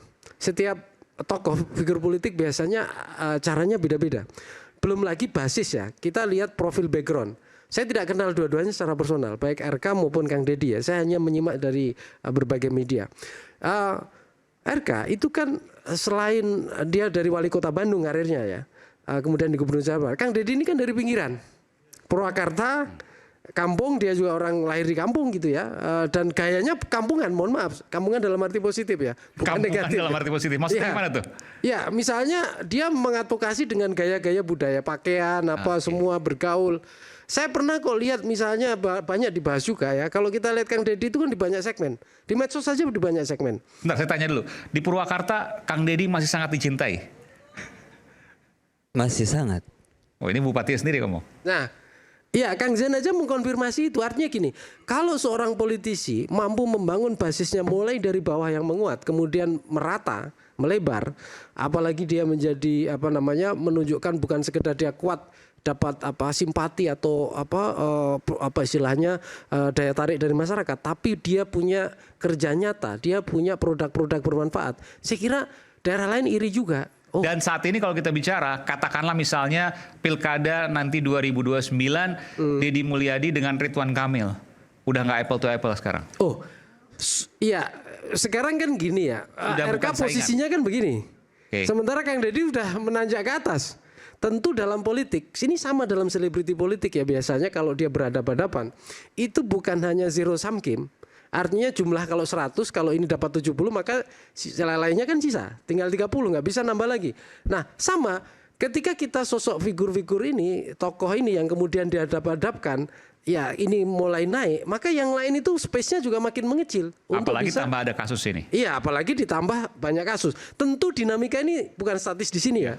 Situasi ke depan kita nggak tahu, pasti akan banyak perubahan. Tetapi lihat tren hari ini masih sangat kuat. Kayaknya nggak setuju nih Bung Farhad. Ya, bukan. Maksud saya gini nih.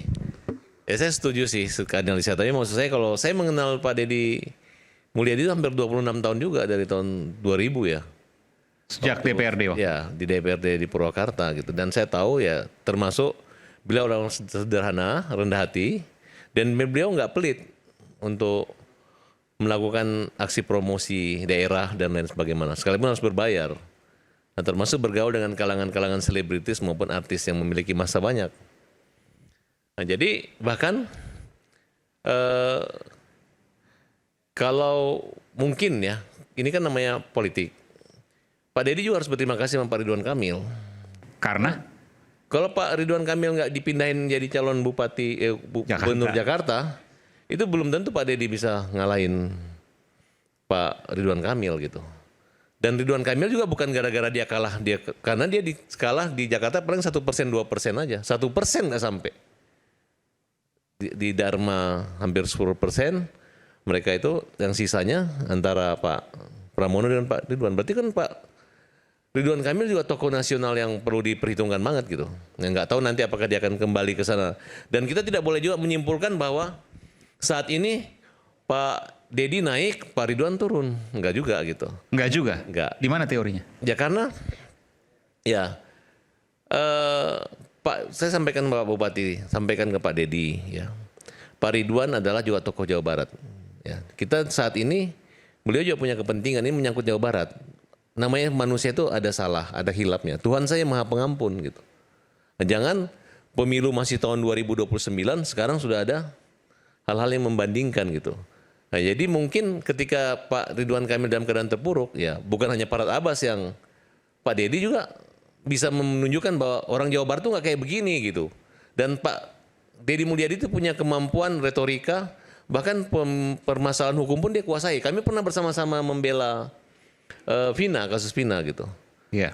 Ya ketika dia merasa pintar orangnya gitu, dia cari perkara yang hampir 4 bulan itu Pak Deddy itu nggak kampanye kemana-mana, hanya di kasus Vina loh. Tapi itu sangat membawa pengaruh dampak buat kampanye dia. Cara politik ternyata. Iya, itu nyata loh. 11 kali di Aiman siaran hampir tiap minggu untuk membahas masalah itu. Ya. Dan Deddy Mulyadi tampil terus dan bisa mengambil momen. Saya rasa itu bukan masalah kampanye atau mengambil momen ya, bahwa memang keberpihakan KDM ya untuk menuntaskan perkara itu memang totalitas. Jadi memang itu kan nggak bisa kita lihat dari satu perkara juga, dari satu case saja. Kalau kita melihat hal-hal lain memang totalitas dia kan memang sangat. Ya Mas, tapi maaf ya, tapi hasilnya nggak ada. Perkara Vina nggak ada hasil, nggak berhasil. Yang mana? Perkara yang Pak Deddy kumpul itu nggak ada hasil. Iya, kan kita tidak. Enggak, maksud saya begitu hebatnya pencitraan itu kan. Bukan pencitraan, saya rasakan. Sehingga masyarakat Jawa Barat tidak melihat hasil, tapi melihat upaya perjuangan yang dimiliki semangat oleh Pak Deddy. Gitu. Nah ya itu maksud saya. Saya setuju gitu kan. Itu. Nah jadi maksud saya semangat pemuda-pemuda pemimpin Jawa Barat ini jangan juga dilemahkan hanya gara-gara satu kelemahan. Itu kan sekaligus menunjukkan juga bahwa Kang Deddy itu menunjukkan simbol-simbol kedekatan. Itulah yang namanya memanajerial dirinya dalam momen politik tertentu. Tapi gini, Prof. Ali, saya nambahin Bung Aiman.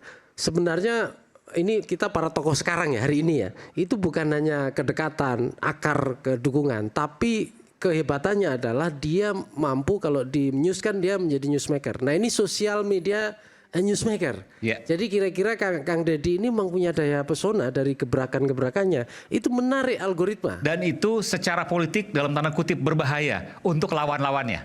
Ya tentu saja. Dia akan menggeser. Seberapa berbahaya kita akan kembali saat lagi. Tetaplah bersama kami di Rakyat Bersuara.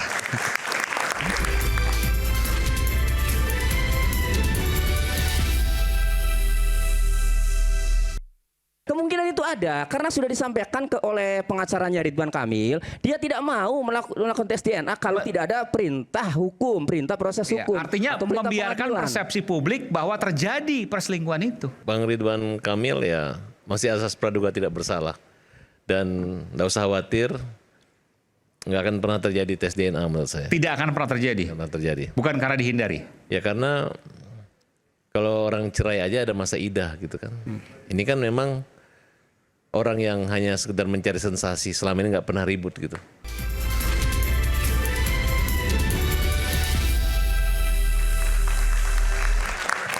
Sampai di sesi terakhir Rakyat Bersuara, saya akan berikan pernyataan penutup, tapi sebelum saya berikan pernyataan penutup, saya berikan kesempatan kepada mahasiswa untuk menanyakan. Oke, silakan. Oke, dari. Baik, selamat malam. Perkenalkan nama dan dari mana? Perkenalkan nama saya Tari Arsyabila, mahasiswi dari. Ya. Mahasiswi dari MNC University. Oke. Baik, pertanyaannya Kang Aiman. Mengapa di Indonesia kasus pelecehan, perselingkuhan khususnya sering dijadikan sebagai alat politik untuk pencemaran nama baik seseorang? Oke. Itu saja. Terima kasih. Baik, luar biasa. Oke, nanti pertanyaan dari mahasiswa ini sekaligus nanti bicara soal pernyataan penutup. Saya mulai dari Pak Bupati Om Zen, silakan. Ngejawab dulu atau pertanyaan? Boleh, silakan. Oh, yang ngejawab bagian Mas Farhat. Ya, nanti boleh. Ya itu bagian yang menjawab. Sedikit menjawab boleh. Karena beliau ahlinya. Dulu pacarnya banyak, pacarnya tersangka juga terlupakan juga. Saya bicara ini ya soal Kang Deddy Mulyadi. Tadi kan begitu sangat kontroversi, menuai banyak kritikan ya, dan banyak juga yang memuji. Tapi saya sebagai Bupati Purwakarta yang merasakan saat ini baru jadi bupati, saya menangkap bahwa kebijakan-kebijakan Kang Deddy ini bikin banyak kejutan gitu loh, mengejutkan.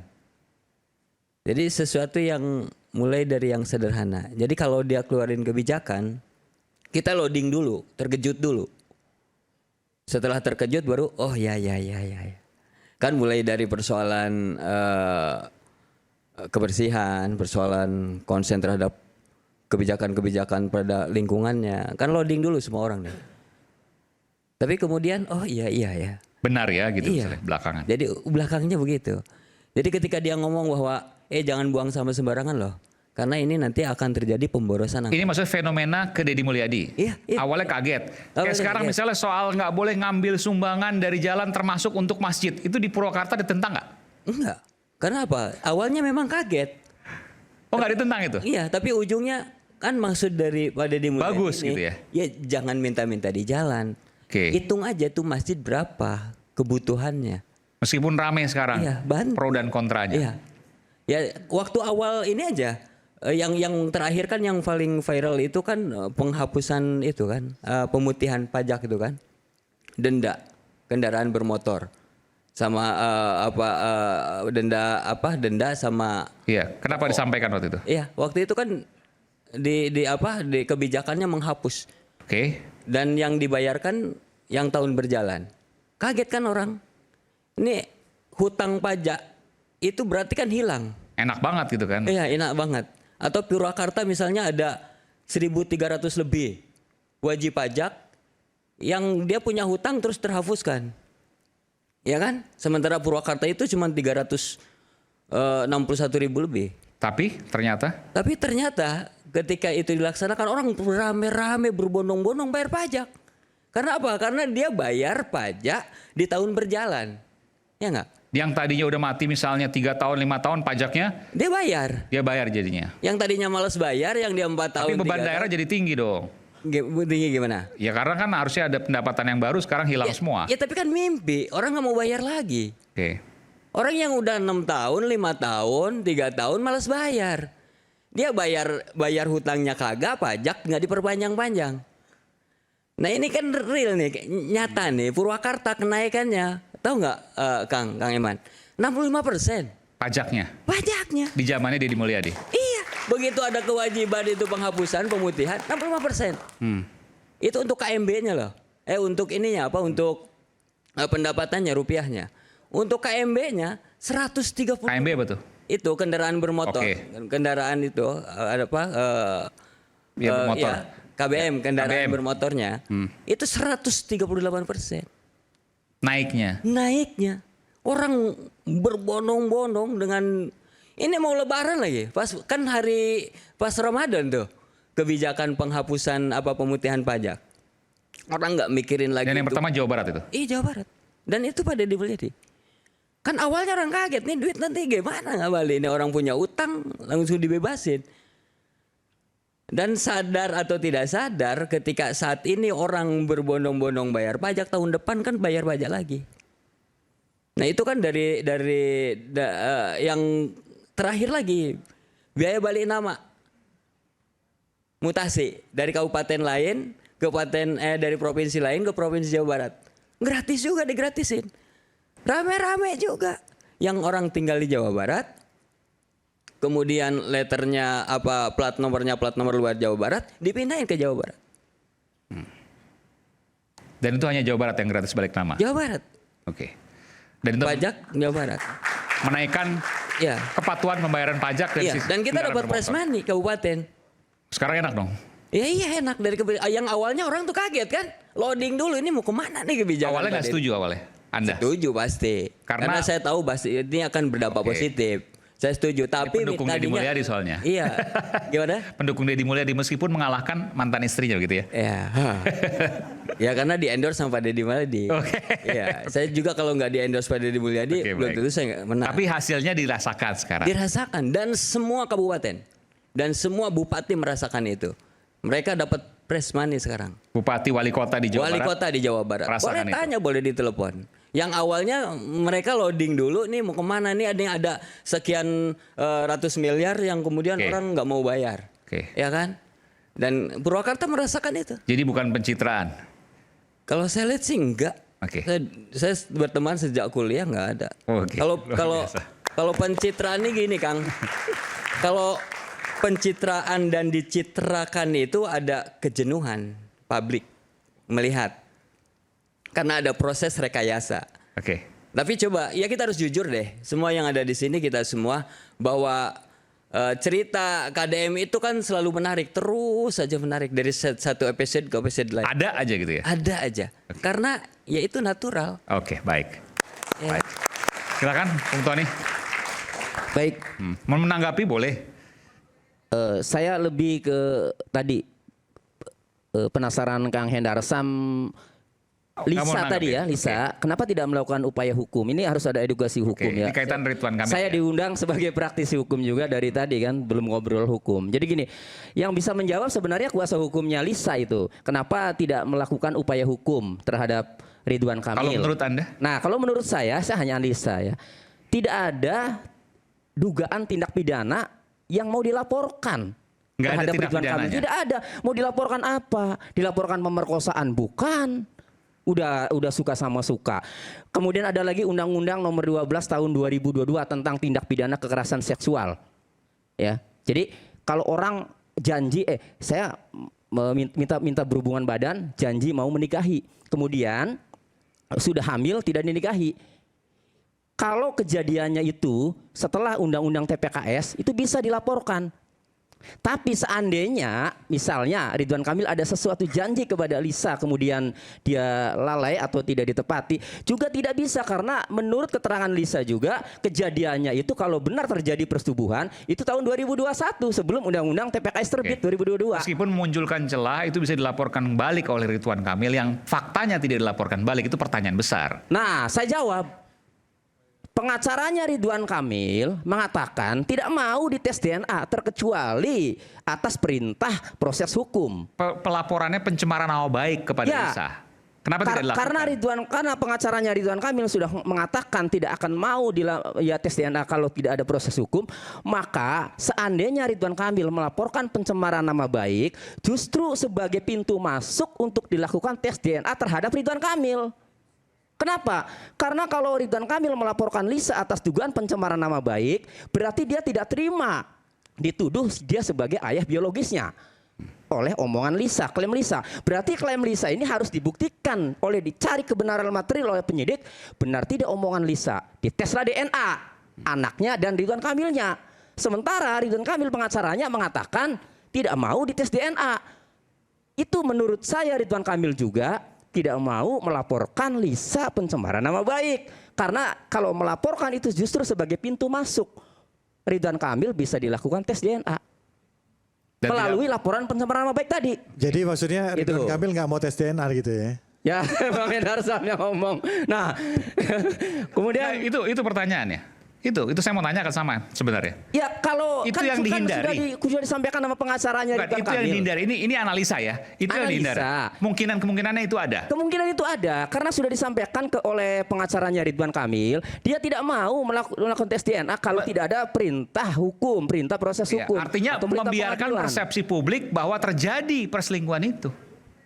Lisa yang sama Ridwan Kamil yang tahu. Oke, baik. Satu lagi Bang Yaman. Singkat. Ya. Terkait Kang Deddy Mulyadi, ini inovatif ya, tindakan kebijakannya itu inovatif. Seharusnya ini didukung nih oleh aparat penegak hukum di wilayah Provinsi Jawa Barat. Nah, kemarin pembongkaran objek wisata Haibis yang jelas-jelas Kang Deddy Mulyadi mengatakan ini penyebab terjadinya banjir. Pelanggaran lah, ada pelanggaran. Iya, ada pelanggaran lah. Nah, Polda Jawa Barat itu harusnya jangan diam saja. Harus dukung tuh kebijakan Kang Deddy Mulyadi. Tuntaskan proses hukumnya. Kalau ada objek wisata pembangunan yang mengakibatkan bencana, itu pidana. Diatur di dalam Undang-Undang Nomor 24 Tahun 2007 tentang penanggulangan bencana. Karena gubernur sebelumnya Ridwan Kamil. Ya, kalau terlepas siapapun itu ya yang mengizinkan. Tapi yang namanya proses hukum itu harus dituntaskan dan harus ada kepastian hukum.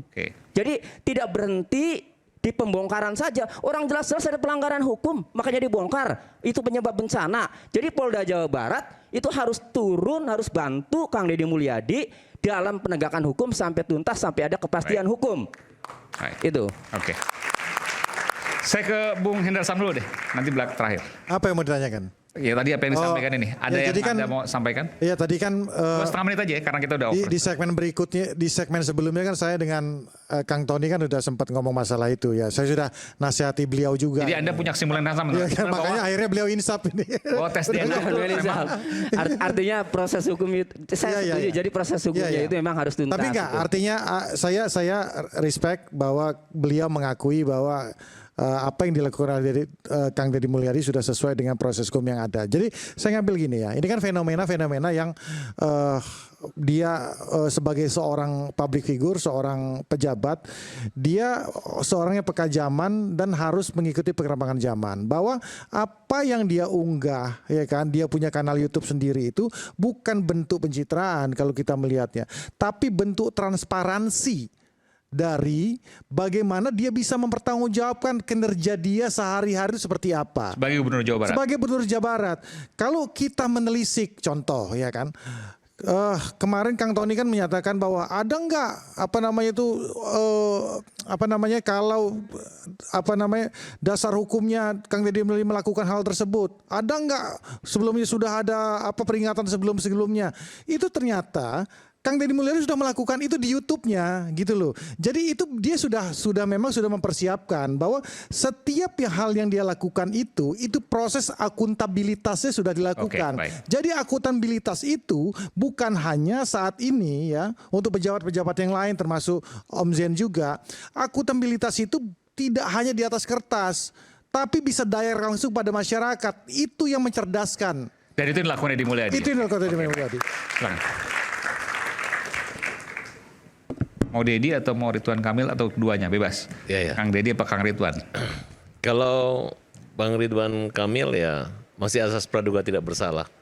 Dan nggak usah khawatir, nggak akan pernah terjadi tes DNA menurut saya. Tidak akan pernah terjadi? Tidak pernah terjadi. Bukan karena dihindari? Ya karena kalau orang cerai aja ada masa idah gitu kan. Ini kan memang orang yang hanya sekedar mencari sensasi, selama ini nggak pernah ribut gitu. Justru dia terjebak gitu. Saatnya kita harus membantu dan mendukung Pak Ridwan Kamil.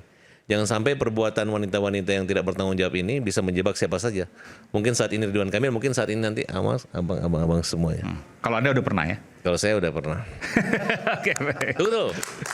Oke, singkat. Buat Pak Deddy, saya memberi saran buat Pak Deddy Mulyadi. Kalau memang kayak kepemimpinan Pak Deddy ini kayak zaman Khalifah zaman dulu, karena belum ada. Kayak siapa? Khalifah, oke. Mengganti Nabi. Ya. Yang turun menyaksikan bagaimana rakyatnya, itu benar gitu. Luar biasa loh ini. Tapi kalau Pak Deddy, menurut saya takut juga tuh lihat dia turun ke sungai, takutnya ada ular metok dia kan. Itu kan bahaya. Kemudian ada racun merkuri, itu berbahaya buat seorang gubernur. Memang simpatik dapat gitu, tapi maksudnya jangan sering-sering begitu Pak. Kalau perlu kasih bupati-bupati lalu. Dan Pak Bupati di Jawa Barat ini unik. Maksudnya bupati yang kena racun gitu. Bukan. Maksudnya Pak Bupati, saya pengen Pak Bupati yang turun ke gotnya itu, jangan Pak Gubernur. Tapi semua loh, bupati wali kota tren sekarang turun. Oh ya, alhamdulillah. Sekarang turun, diikutin Pak Gubernur. Purwakarta. Iya benar. Terus ini fenomena jabatan juga di Jawa Barat. Saya baru kali ini lihat bupati pada takut semua pada gubernur gitu. Ditegur dikit langsung, langsung keok. Padahal nggak perlu sebenarnya takut gubernur. Waktu dia jadi bupati juga nggak ada disumbang juga Pak Gubernur gitu. Ya berarti di sini ada karisma dan kepemimpinan dimiliki oleh Pak Deddy, ya kan? Satu. Nah, kemudian tadi adik mengatakan kenapa? Itu biar aja nanti biar pengawal politik yang menyampaikan. Pertanyaan kan pidana tadi enggak? Iya. Oke. Kemudian singkat. Pak Deddy dan Pak Ridwan harus saling mendukung gitu. Jangan juga Pak Deddy biarkan, karena yang punya kekuasaan dan punya pengaruh besar adalah Pak. Iya.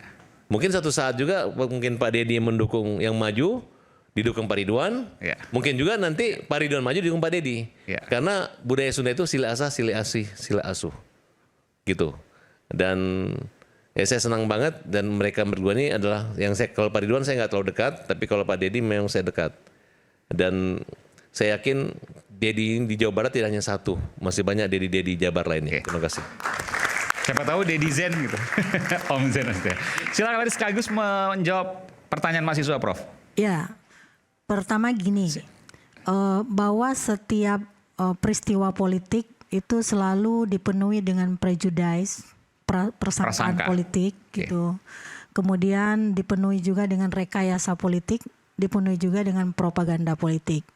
Jadi bagi mereka yang kemudian menjadi elit politik, pandai-pandailah mengelola. Jadi itulah yang dinamakan Bang Nyarwi juga tadi, Mas Nyarwi ya, impression management politik. Nah, dia bukan menjadi alat politik, jadi memang ada peristiwa itu kemudian bisa dikelola oleh orang lain sebagai propaganda.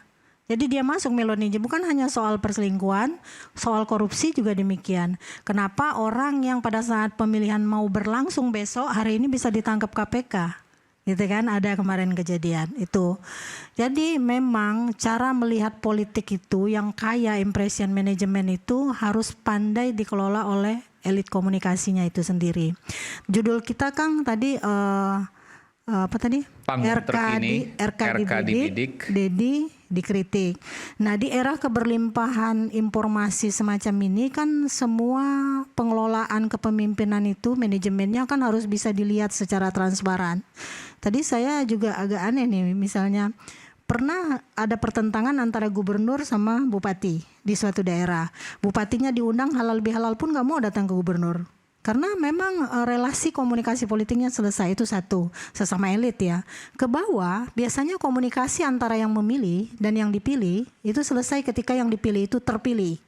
Jadi tiba-tiba dia berubah identitas jadi bupati, jadi anggota DPR, ganti nomor HP itu Kang, ganti baju, cara berpakaian, nomor polisi di mobil dan sebagainya.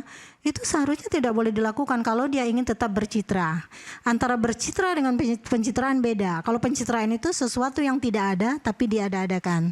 Tapi kalau dia bercitra itu segala bentuk karisma yang melekat tadi ya di tubuhnya dengan segala identitas, simbol-simbol yang dia kenakan semata-mata untuk konstituennya.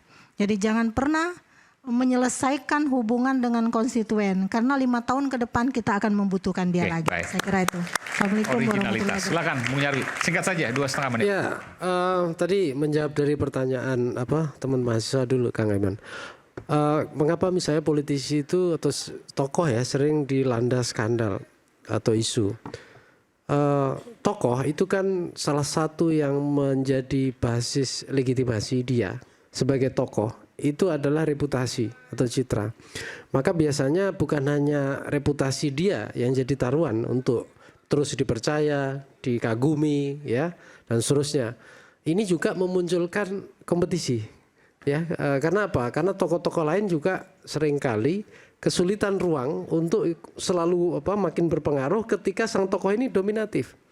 Nah, di sini menjadi kasus yang menarik sesuai dengan tema ini ya, apakah benar gitu ya RK dibidik kemudian juga Kang Deddy Mulyadi dikritik kan gitu. Ini kan dua-duanya sebenarnya, dua-duanya dalam arti apa, dua-duanya punya risiko juga, reputasinya juga sama-sama terdowngrade ya, tapi juga punya potensi satu sama lain bisa juga reputasinya pulih kan gitu.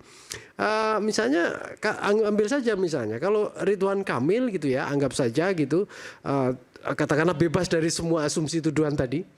Ya orang kan berpikir, wah ternyata selama ini jadi korban ya, kasihan juga ya, selama ini difitnah ya, dan seterusnya. Kan ada playing victim biasanya yang sering kita masih ada bahas. kasus KPK, tapi ya tentu ada kasus-kasus yang lain, tentu ada pasti hal yang. Nah, tetapi sisi lain juga begini, orang bisa aja melihat Kang Deddy ini kayaknya otentik ya, kemudian tapi apakah otentisitas dia ini benar-benar mengakar dari budaya dia? Nah, orang akan tracing juga. Kalau misalnya di tracing sampai 20 tahun lalu juga memang begitu, Kang Deddy berarti luar biasa otentik kan gitu. Jadi otentisitas ini juga barang mahal. Ya. Originalitas itu barang mahal ya, Mas Aiman. Kenapa? Dan ini saya lihat potensi yang dimiliki oleh Kang Deddy itu juga. Baik, kita akan lihat nanti ke depan drama dan realita bak dua sisi mata uang.